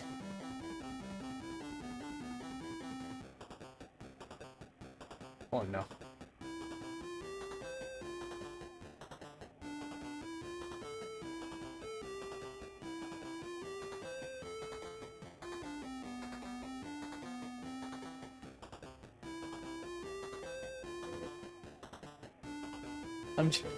I'm doing just like those smiley faces. I'm glad you're good.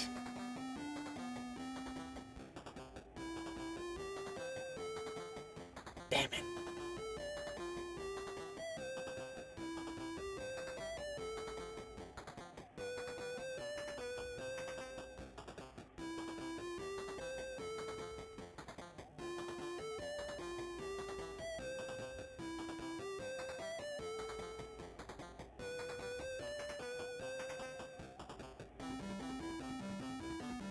Well, so much for that. Alright.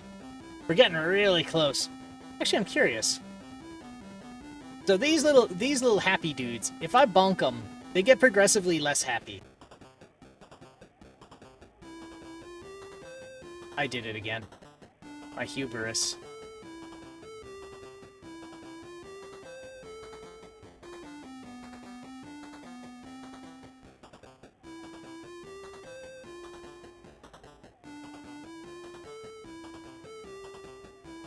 Oh, now they just get mad.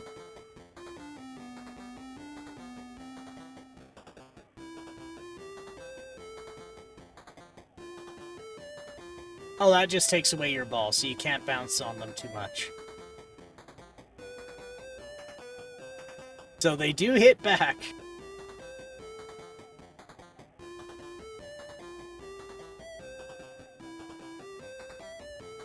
This is surprisingly difficult. I started with 20 lives, and I can't get past the magnets.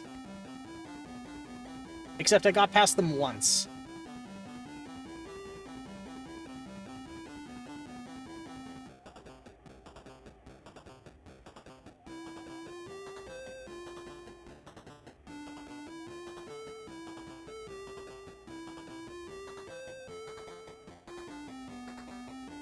Damn it.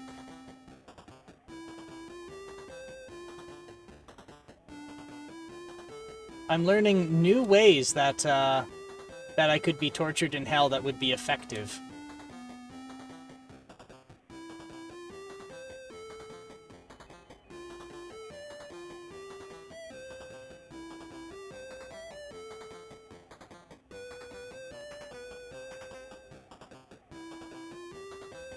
Honestly, if it weren't for the music, I'd probably be in much more despair.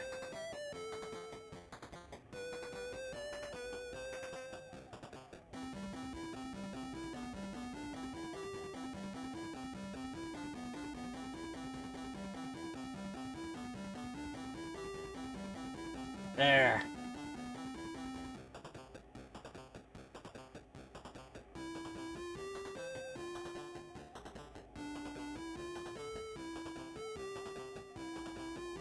That's looking good.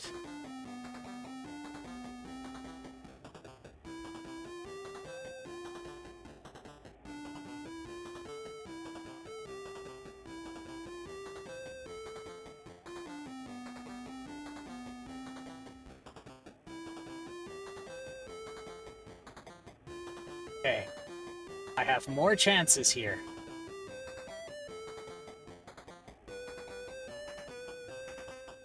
No!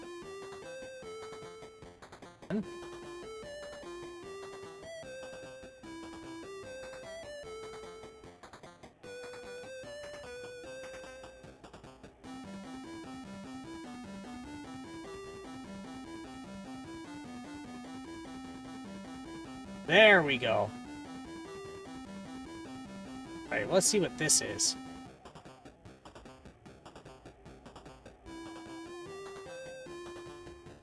Smash.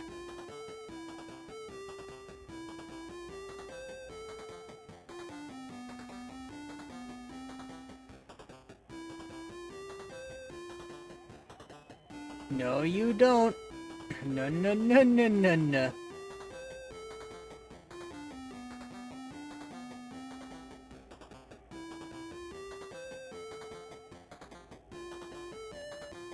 Wait, does that smash mean I have to use it to break this? Oh, that's ridiculous.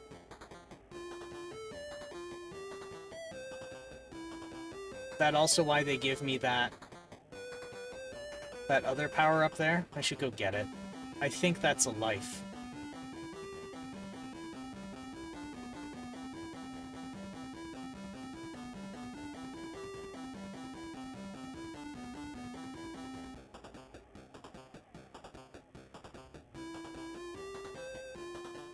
If I do this, does that give me 6? Yes, that gives me 6. So now I can start over.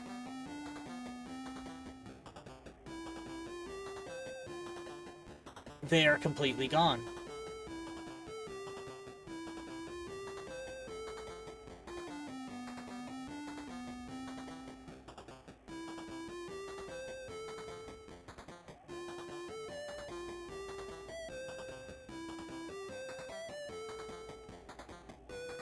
That can't be right. There's no way they would just give me an instant game over like that. I say, knowing full well that they made me do that magnet bullshit.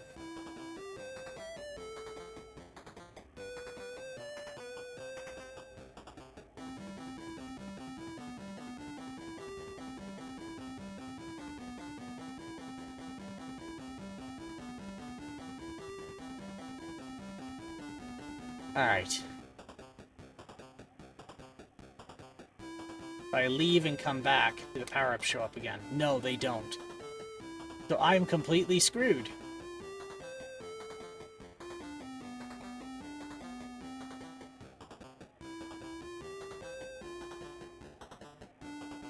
My god. Well, now we know what Smash does.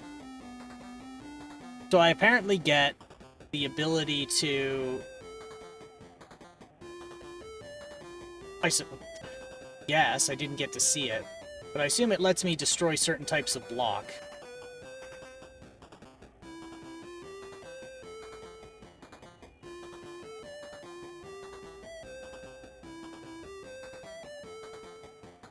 That's it, I'm done.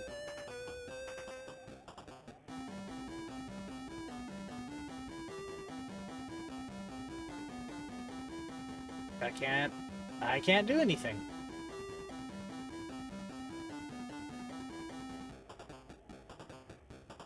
Well, I'd be lying if I said that,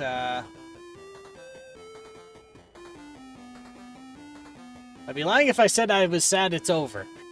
But we'll hit game over here. Because we're stuck. Game over. You crashed in stage 3. You know, it was neat, even if it was a little painful. Anywho. So I'm gonna make a note here. Okay, we'll get my, get my music back up here.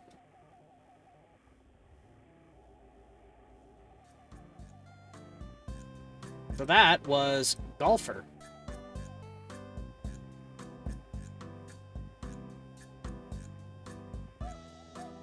Kind of a shame, though.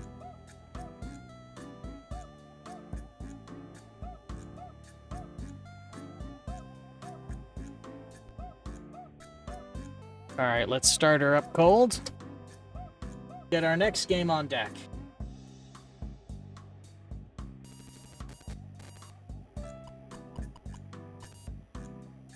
Let's see, so that was golfer 1, golfer 2.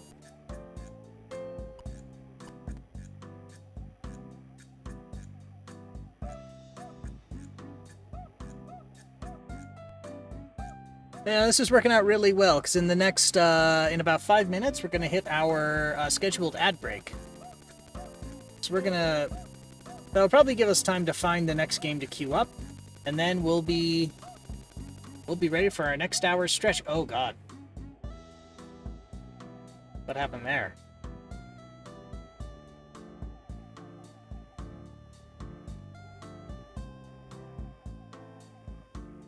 That looks like loading, right? Now, I'm no big fancy pants computer man, but that looks like loading shit. Mm-hmm. Yes, sir. It's still loading. It's still doing things. Start. Enter. No, it stopped doing things. Yeah, that's... Okay, yeah. That doesn't work. That floppy doesn't work. That's too damn bad. Ooh, I didn't get to ask, but glad you're doing good there, Buppers. You gotten yourself into any good mischief these days?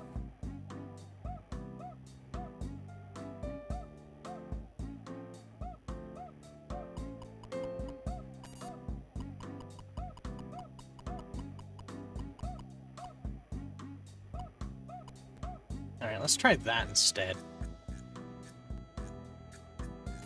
I should warn... I've warned before, and it's in the channel information, but if you suffer from photosensitive epilepsy, you should exercise caution when watching here. Because some of this retro stuff goes really wrong really fast, and it can give really messed up lights and colors.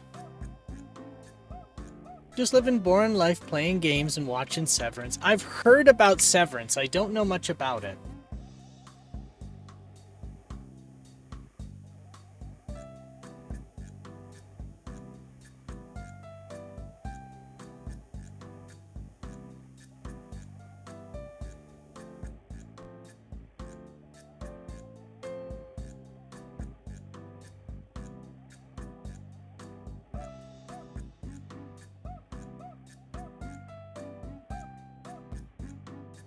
Okay, so whatever Golfer 2 is doesn't work.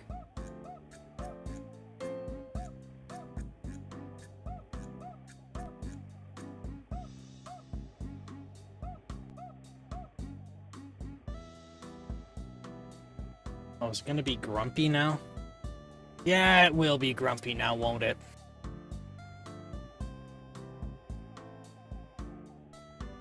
In that show, they got retrofuturism aesthetic. You'd probably be able to know what brand of model monitors and keyboards better than me. Oh, interesting.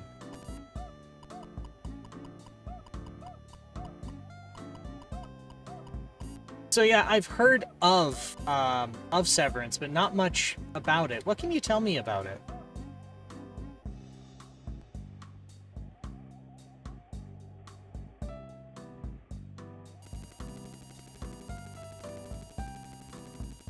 Okay, so we already played Golfer.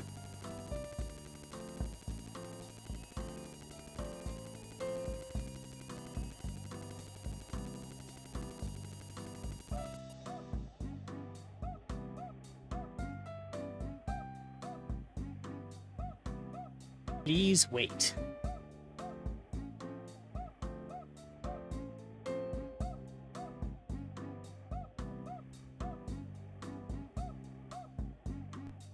Uh-oh.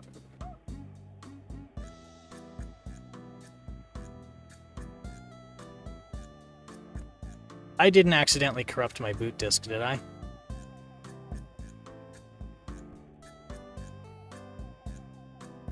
It's so many games combined, it's hard to say, really. It's like the Kafka-esque office comedy, backrooms horror stuff, dystopian revolution stuff. Another show that really leaned into that aesthetic. And I'm mad we only got 2 seasons of it is Counterpart, and I really liked it. Oh. I might take a look at that one. Well, I don't know what streaming services is on it. Oh, ads are on, aren't they? Sorry, I realize I dragged us into ad time. So I will... Not quite yet on this end. Okay. Well, that's good. But I'm sure they're coming. Yep, there we go.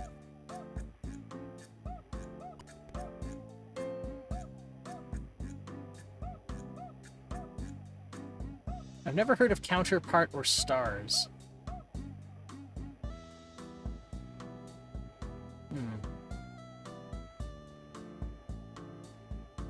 Stars? I haven't heard of Stars either. But, it's ad time. So, let's all take a break here, get up, stretch, move around, get some blood flow going. We don't want blood clots in your legs, because those can hit your lungs or your brain, and that'd be bad, and I'd be sad. Let's all get up, stretch, move around, refill some drinks, get a snack. And we'll be back in around 3 to 5 minutes. So don't go too far. We'll be back soon.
And we are back. Thank you all for being patient. 9:14, 9:15. We are good. It's good that ads are a little bit more synchronized.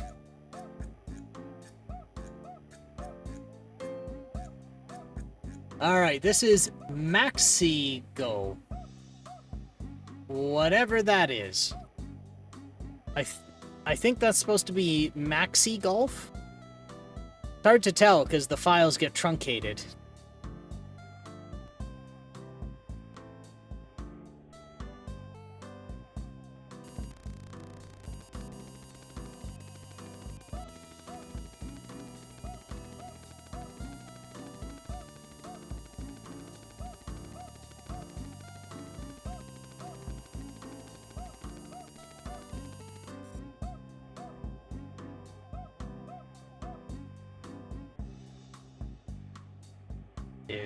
Did it work?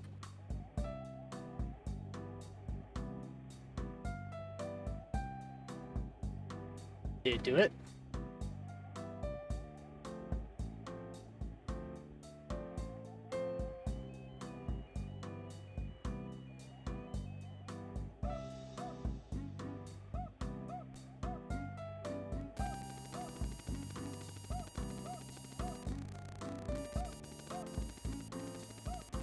I don't think it did. We'll give it another go in case there was a problem.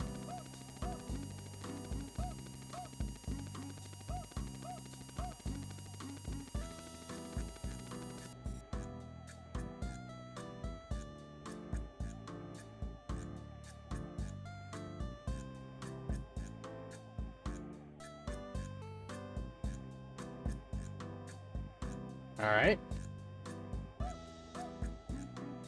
Go did not work.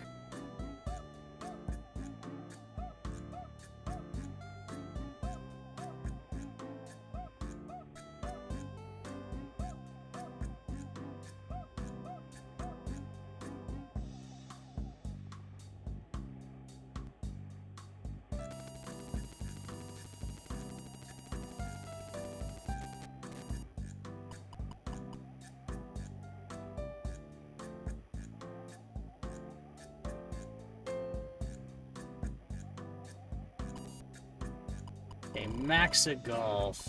That was one. Okay, so I think some of the... What's hard to tell here is some of these are different rips of the same game, because some may have been altered, some might be like different editions or like different revisions of the same game. Some of them were hacked or cracked, and some of them were damaged and were like, for maybe 5 or 10 years, might have been like the only living copy. But it doesn't help that the file names are longer than 16 characters, because then it truncates like this when I try and read them. So we're gonna be, I think, fighting with this a little bit.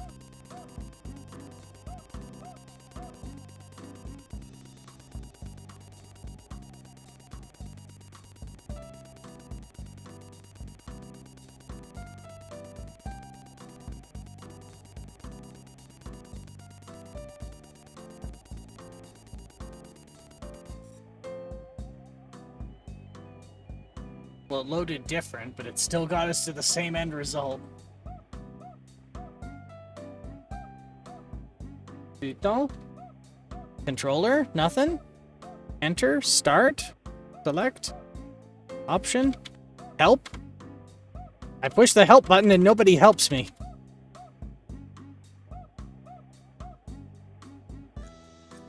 What kind of help do I get around here? Oh my god.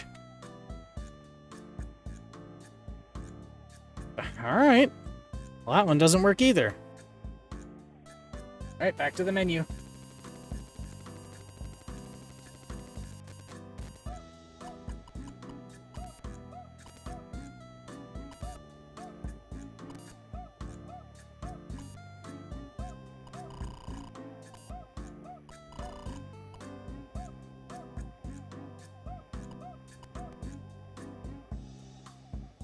Alright, let's try the third version.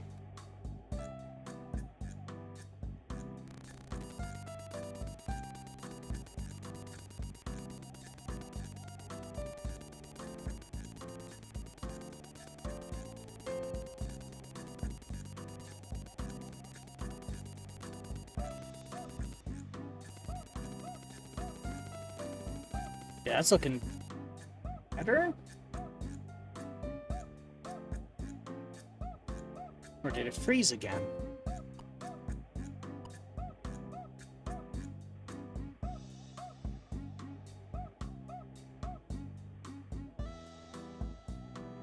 Nope.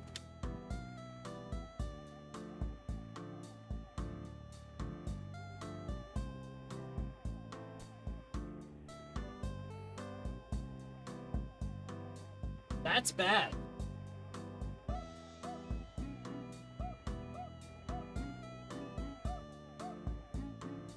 That looks like an assembler. Run address, reset?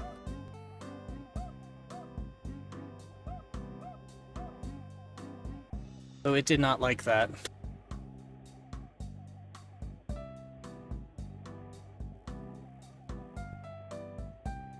So it did manage to load something else in.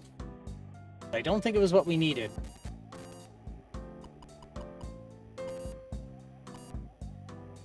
Okay, so let's go Maxigolf 4. How bad is it? The game? Oh, no, okay, well luckily here, the worst I think I would be able to do is nuke the boot disk I'm using to choose different disks. I think that's like the absolute worst thing that could happen.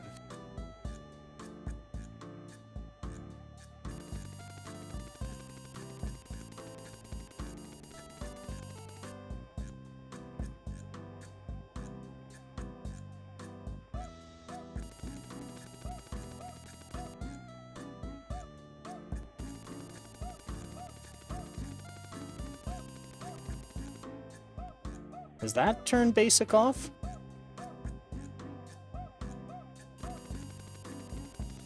Alright, fine. What a picky computer.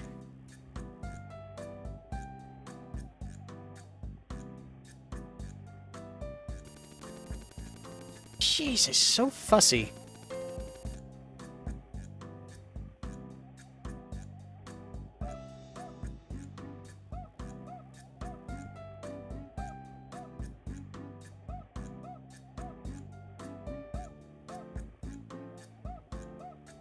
Uh-oh. No, I want... Ah, my god. Now the floppy drive emulator crashed. Oh, I love being a 21st century man. With the latest and greatest in computing technology from Atari.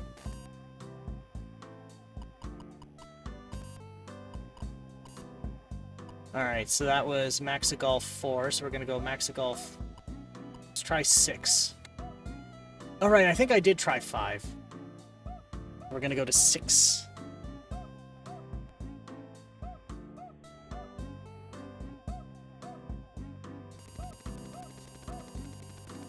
Okay.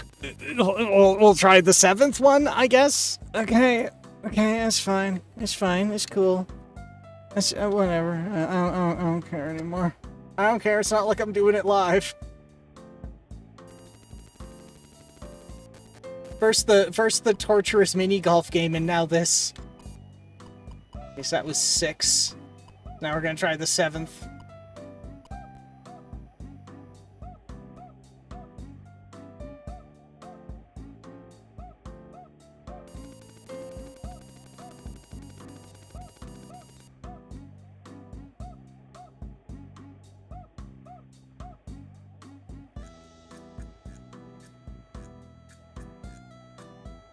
Did that do it? Does it work? Has it succeeded? Nope, no, it hasn't. We're getting into strange territory here, everybody. I don't know what's happening. Oh, man. I can't help but feel slightly incompetent.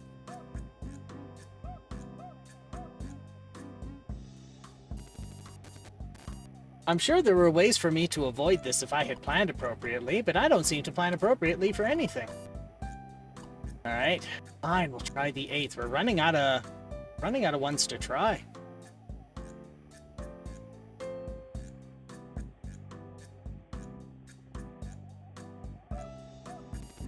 No.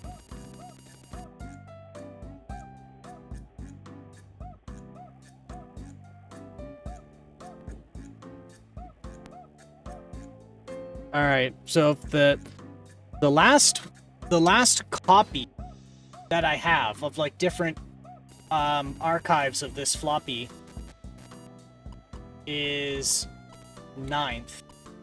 So if number 9 does not work, we have to either disqualify or defer this one till I can find a working version. Or it's got some hardware requirements that I don't know about.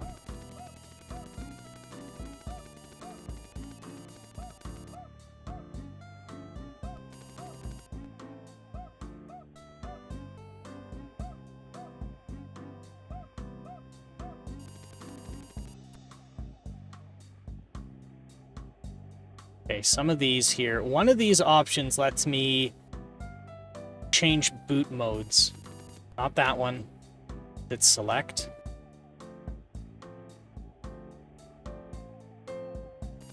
No. Okay. So we're disqualifying Maxa Golf because I can't get any that launch. So we're going to switch to the next in the list.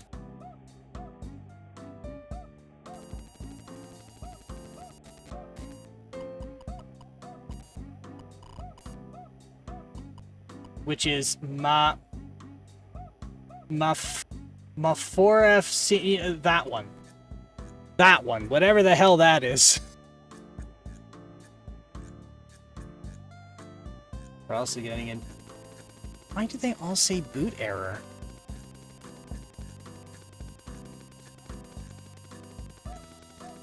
Is something happened that I don't understand? Like, is there...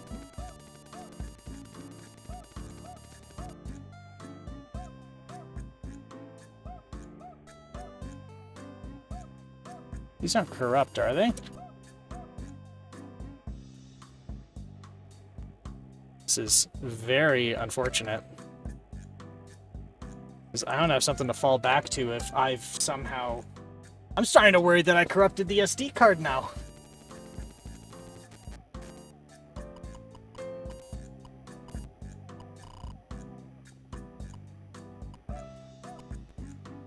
This one is miniature golf. This one I know. This one I know is I know what it is. And it is not erroring out. There we go.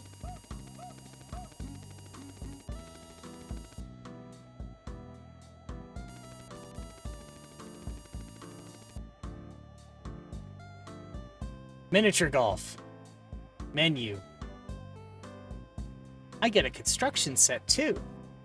But let's just play some miniature golf.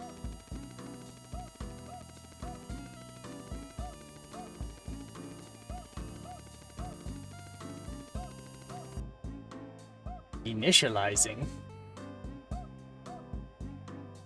David N. Plotkin and Antic Magazine present Miniature Golf. Press the start key. Yes, there's actually a key. Start, select, and option are keys on this keyboard. How many players? 8 players. Damn. Just have 8 people in a room over this tiny little computer. That's I'm playing by myself. Name of the player. I don't got friends. What you want about? Alright, starting hole 1. Use joystick left, right for starting hole. Press button to choose. Nah, I'm kidding. I got friends.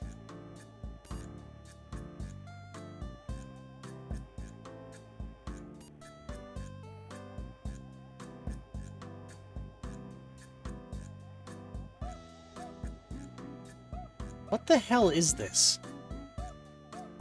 Is this my putter?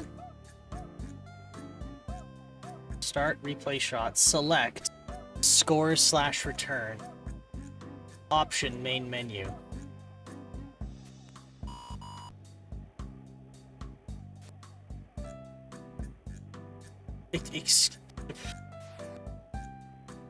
Huh?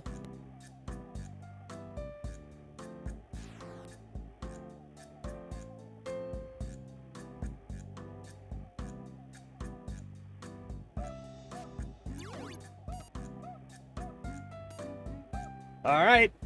Epilepsy warning.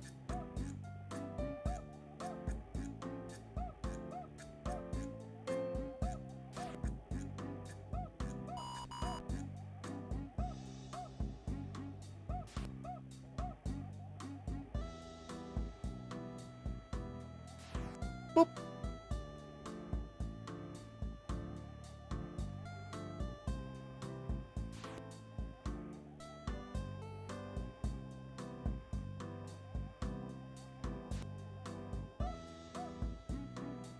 What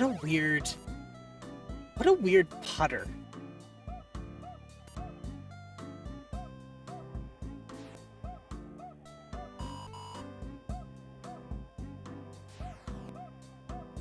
Damn it. Oh, damn it.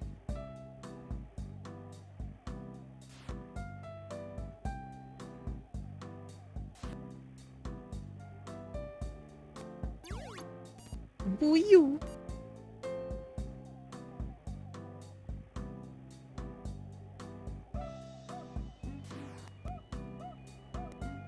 Come on, bounce over. Yeah, we did it. Yes, sir.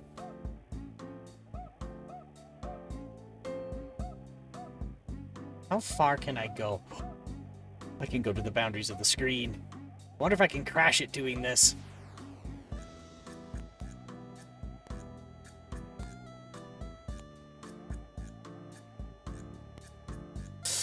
Uh-oh.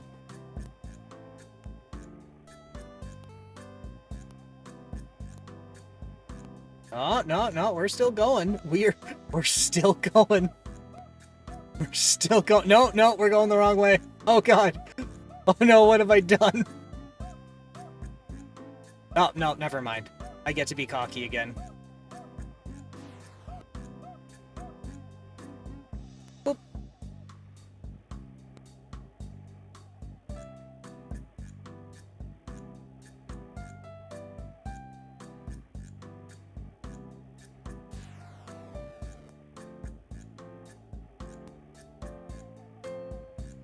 Oh, no.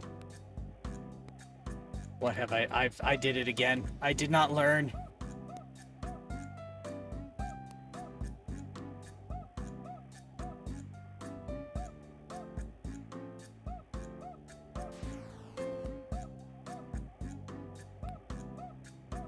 Ah, just missed it.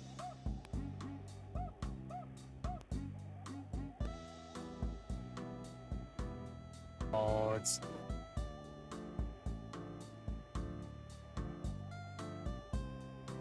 Actually, no. I'm gonna be a responsible guy.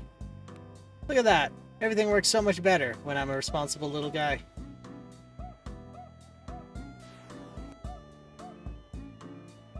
This is...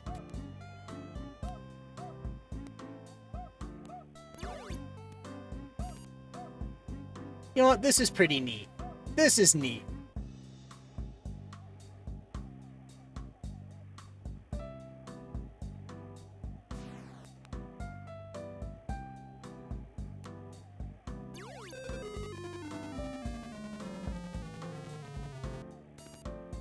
Ugh.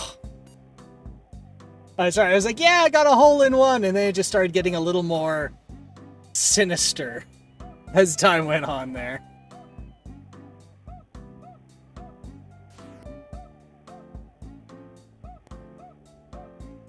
Oh, I almost got a hole in one again. A very distressing hole in one.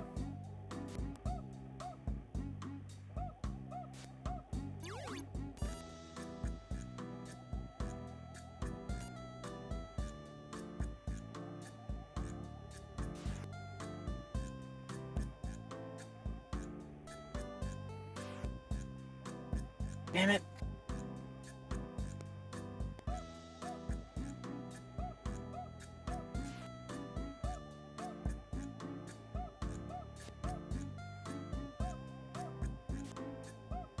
Does not...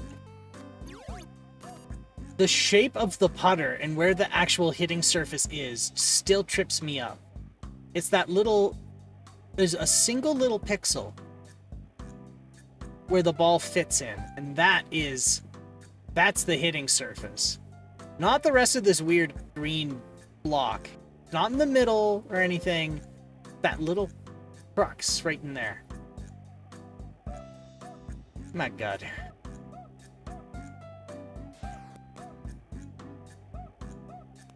Damn it.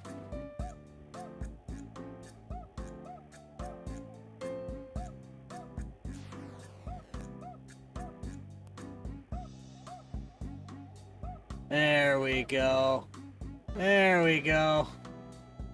I hit it too hard, it's gonna go back. Oh no, we're good.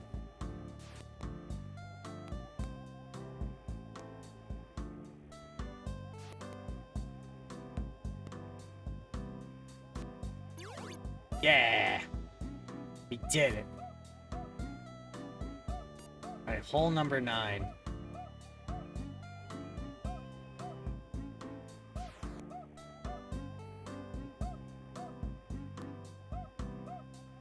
Okay, the time I would have wanted to get hit by the paddle, and that's when I miss it.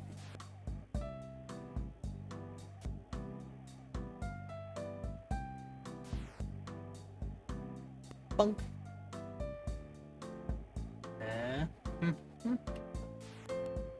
Yeah, we did it.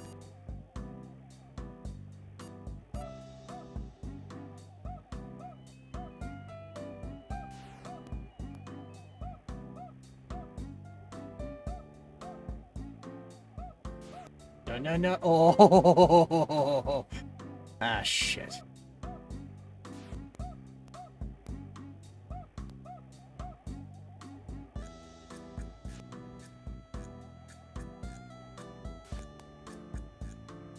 All right.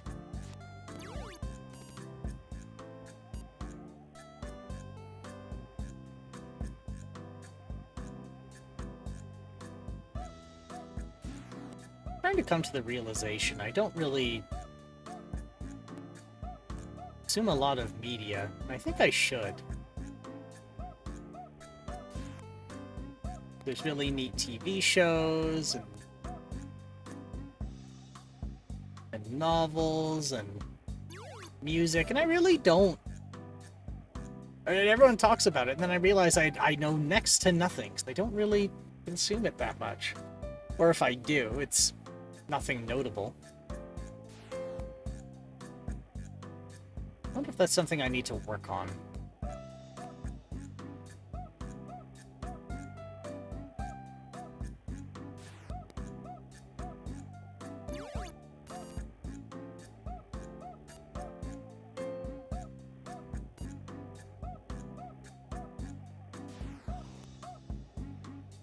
Up, up, up.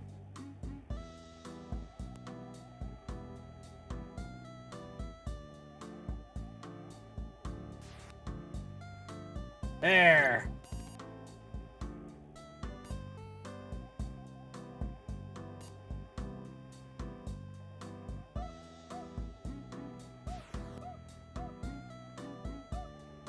Bunk.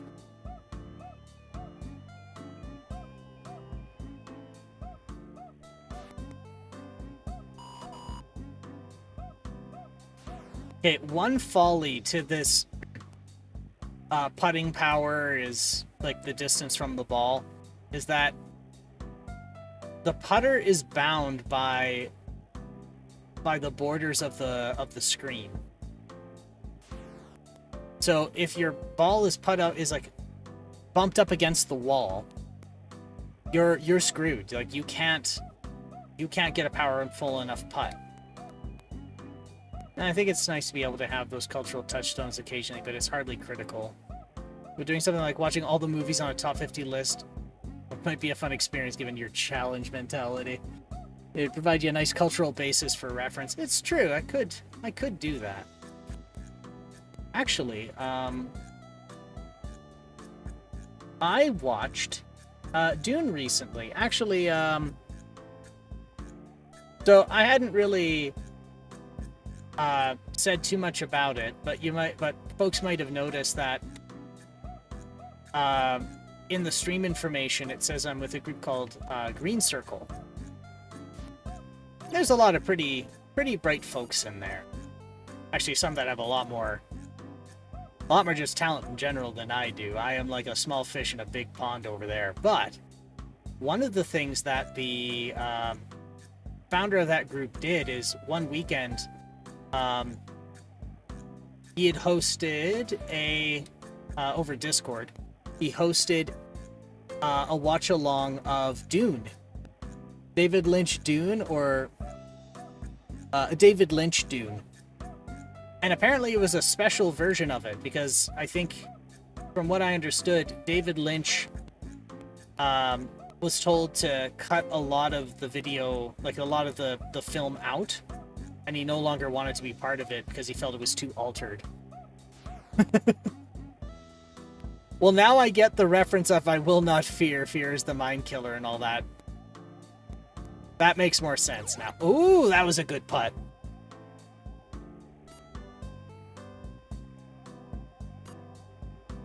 But yeah, that's a very cool film. I watched David Lynch Dune before the new one and reading the book, and I didn't get it at the time. It's from the book too, but most people know it from the movie. Yes, it's stylish as hell. It's yeah, and I know it was based off of a book. The opening scene with the space worm and all that's wild.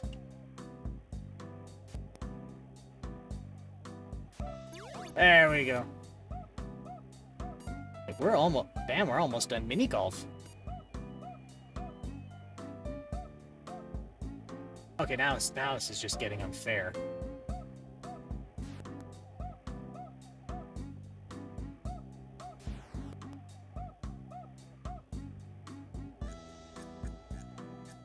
Bunk.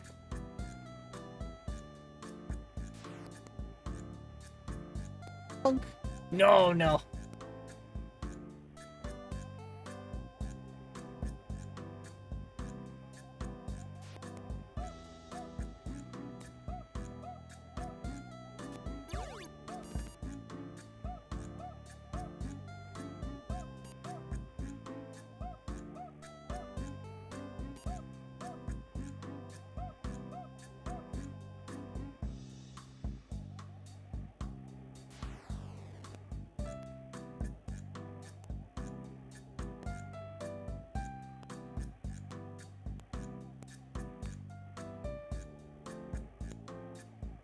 Oh, don't bounce back.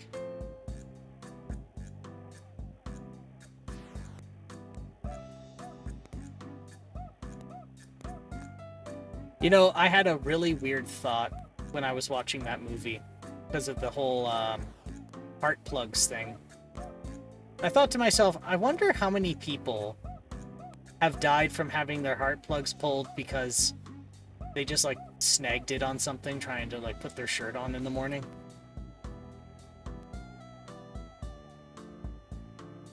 How many times has somebody just snagged it and that's what did them in?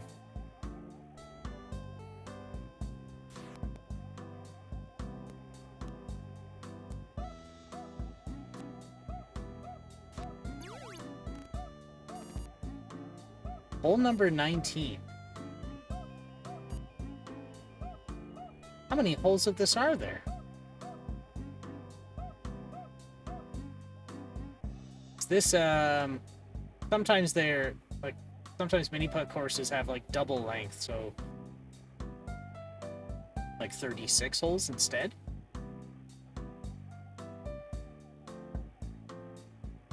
I remember the scene with the milking the hamster thing or whatever was improvised by David Lynch. I forget what it is exactly.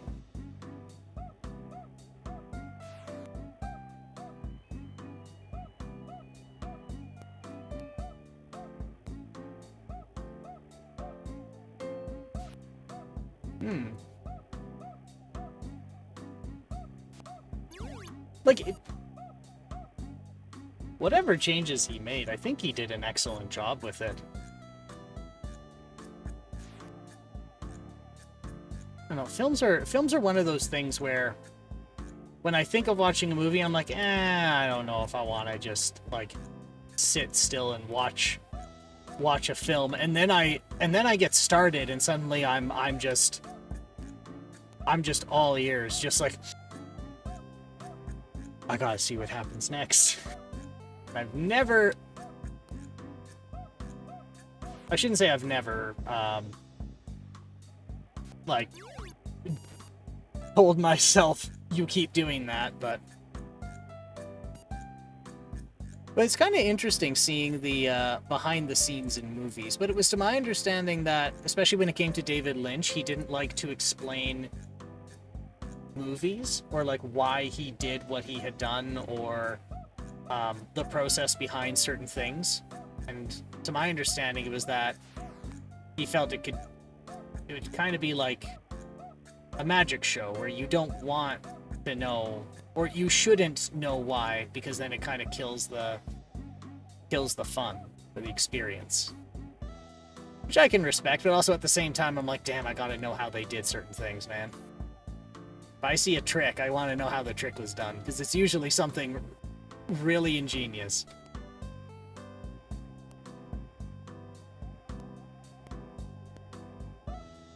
Uh-oh.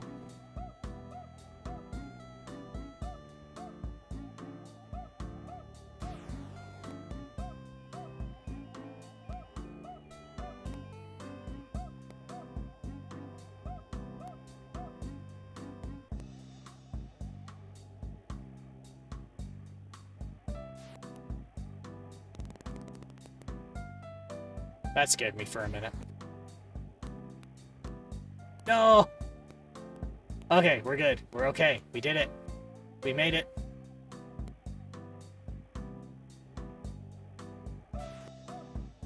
There we go.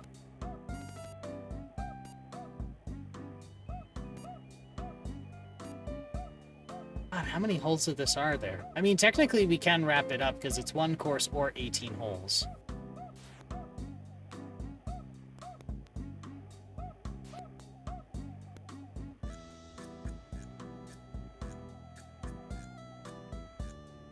Like, here's an example. The ball is cruxed in, which means I can't go to the right. So I literally cannot putt to the right because of how close it is to the wall, so I have to bounce it. They kind of look like proc gen, so random, possibly infinite. I'm starting to think it is too. They are getting progressively crazier, which kind of makes me think there was a person behind it. But then again, if they had a level creator, they could probably just crank out a bunch of crazy mini putt courses in a couple of weeks. Get 100 of them.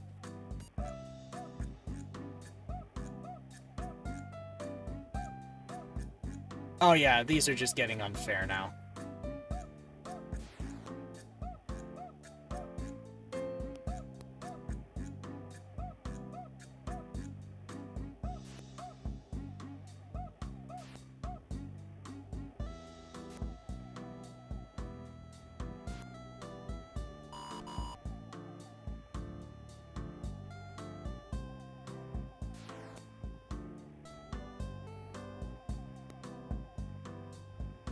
Like, you can look at this and see it's made for some very self-similar components.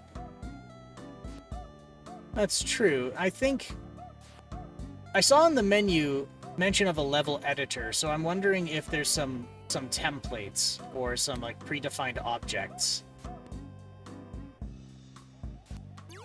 and that it's put together using only those objects.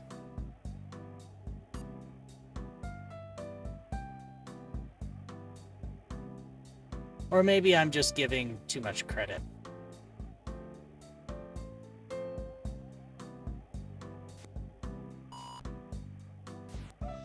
Okay, let's get to 25. I definitely think so. Just watch the drawing algorithm at the start of each hole.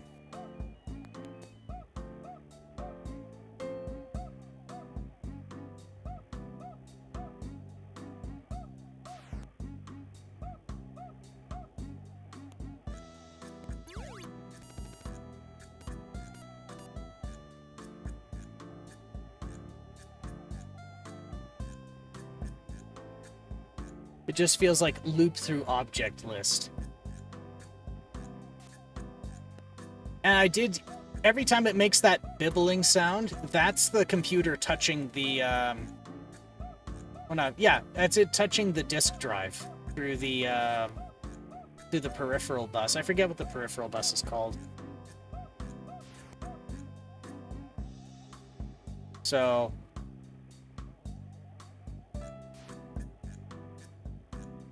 It's definitely possible.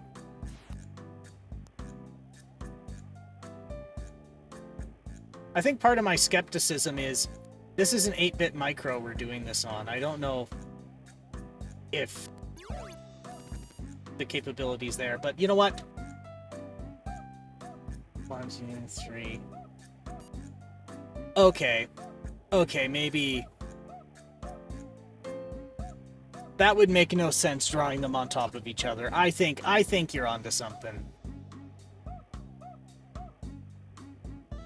That would have made sense. That would have made sense if a person did it. I don't think they would do that. Anywho, we did our one course or 18 holes. I think you're right. I think it might be infinite. I mean, it looks pretty. This is a neat one. Like, it's... What's a good way to describe this one? This is cheap and cheerful. Like, I can bust this out. It has 8-player, so you can just hand it off to 8 people around the computer. It's enjoyable, and it's a good way to kill time, because it seems like these just keep incrementing. It's got a built-in course editor, so if you want to make your own, you can. I think this one's a lot funner than the other mini golf. Even though the other mini golf was way more like technically impressive for an 8-bit Atari machine, like an 8-bit Atari computer. This one I had a better. That was a nice time killing one. That's the best way I can describe it. It was a good time killer.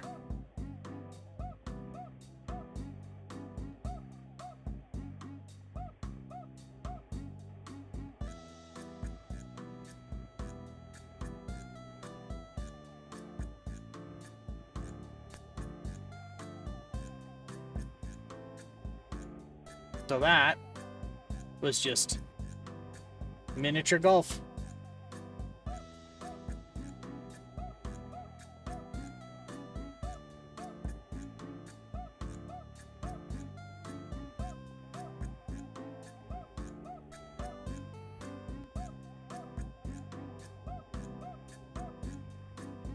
Oh, didn't detect it.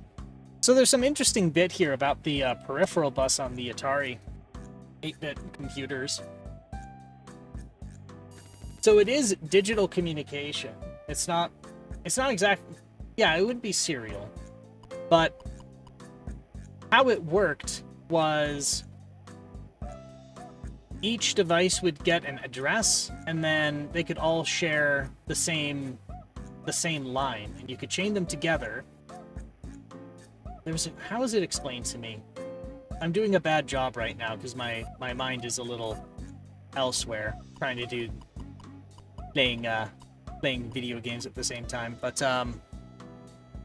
the way this bus was designed is similar to USB, because I think 1 or 2 of the guys who built the data bus, or the peripheral bus, I should say, for this computer went on to make USB.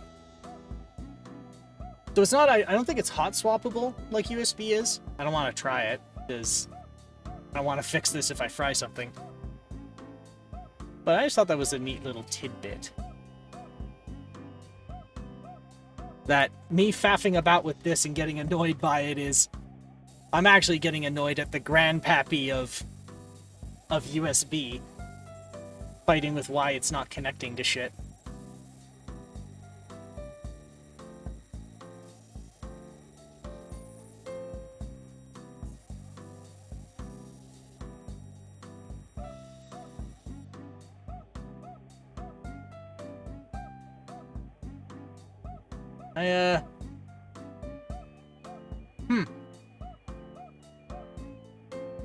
That,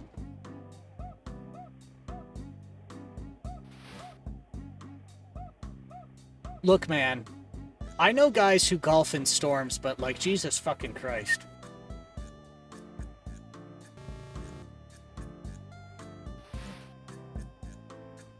That is some good animation on that guy golfing in the horrific amalgamation.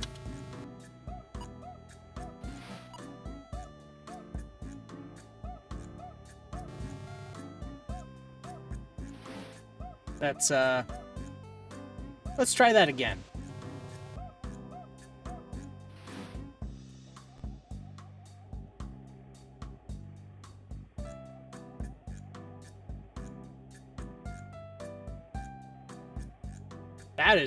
That was some rotoscoping.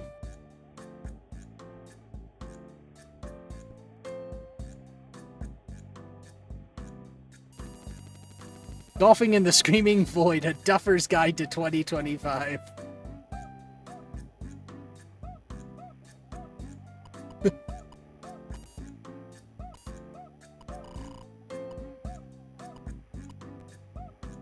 Let's try that one again.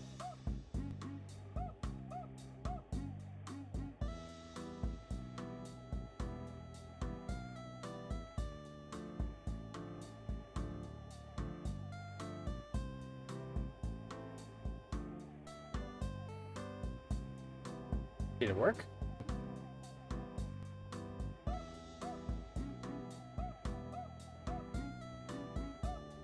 Okay, so that might have been a data disk.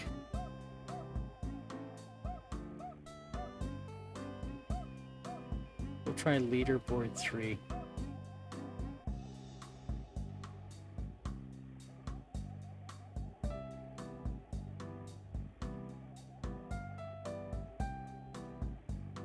Well, that was side B. Okay, so we'll try that.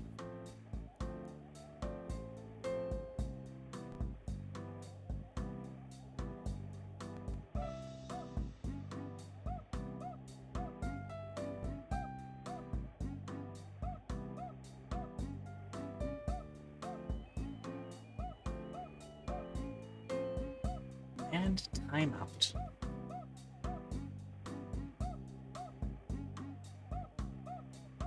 SIO command timeout. What does that mean?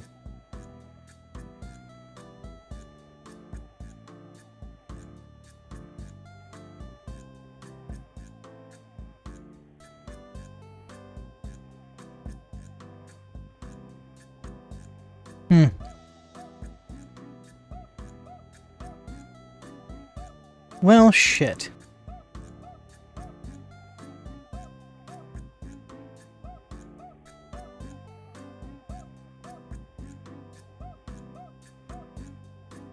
This might be a problem. Oh, yeah. That is a problem. Shit.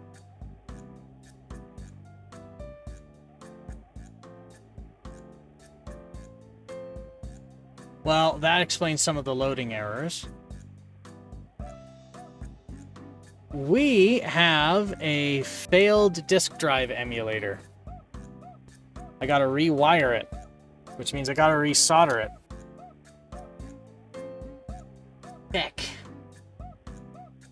What is a boy to do right now? Oof. So I turned it over.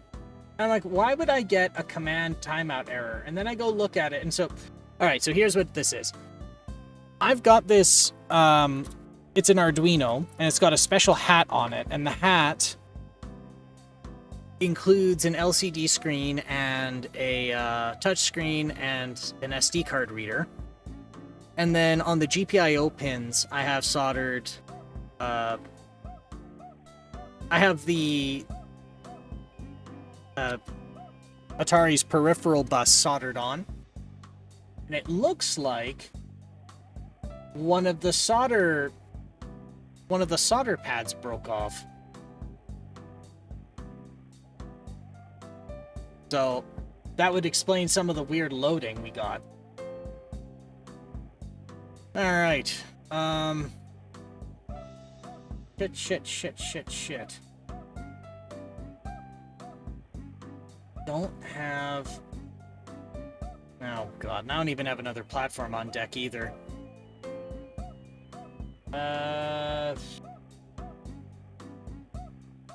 We are at the 3-hour mark. Do I want to call it here? You know, I might as... the hell with it. I might as well... Yeah, I might as well. It's a showstopper, and I don't want to sit here waffling about what I should do. That doesn't make for good viewing. You know what we will do, though? Let's pull up the Green Circle group and see who else is streaming. Maybe there's somebody we can raid over to. Well, we've got Lynn playing balloons. Do we have somebody playing some retro golf?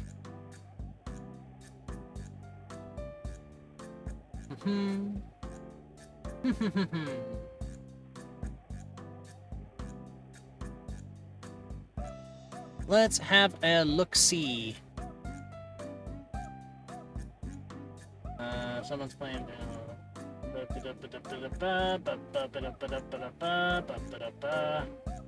Let us look at other things in here.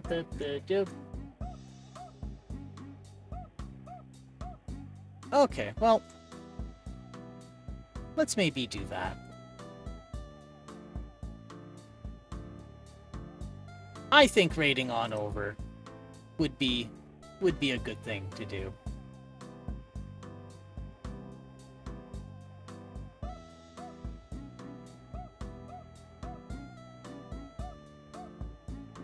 Yeah, that's what we'll do. Let me get the handle up.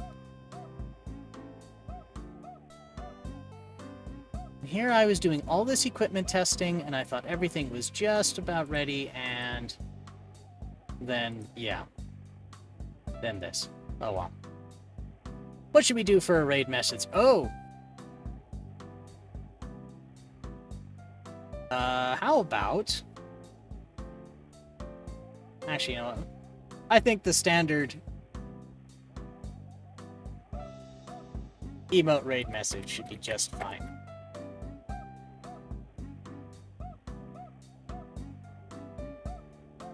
Or we could do the club.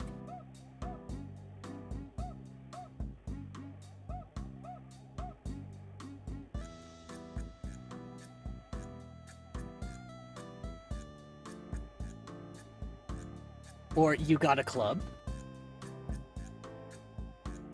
There you go. We got choices. And we should do it quick because ads are going to come in about 5 minutes. So let's get ourselves all situated here. I'm going to go like this so I don't miss the spelling. And then I'll make a copy of you got a club. All right, let's head over to the hold scene and we'll do a summary. Well, this didn't go the greatest, but nevertheless, I did have a good time. We did figure out during this what at least some of the loading problems I had were. I'm kind of miffed I didn't identify it earlier. And hopefully I didn't damage anything in the process. So, in case it wasn't, in case folks didn't catch it, what had happened was I started getting loading errors and general I/O errors. And while I was investigating, I found that one of the pads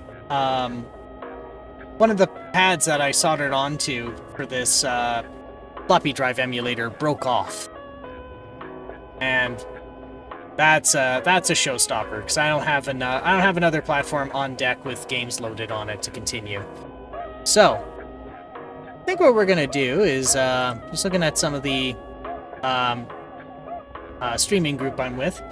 There's somebody else who's within Green Circle who's in right now, and we've raided them before, and their name is I think they go by Lynn, but their handle is 37LN37. And they're really nice. So we'll raid over to them, and we got two different raid messages we can use if you want. But I think it's time for us to wrap up the night. So as always, thanks for swinging by. There's tons of places you can spend your night, and you chose to spend it here, and I appreciate that. So as always, I'm not going to tell you what to do, so I'm not going to tell you to stay out of trouble, but all I ask is that if you do get in trouble, you make sure it's the good kind of trouble. And you all stay safe out there, and we'll talk to you soon. Bye-bye for now.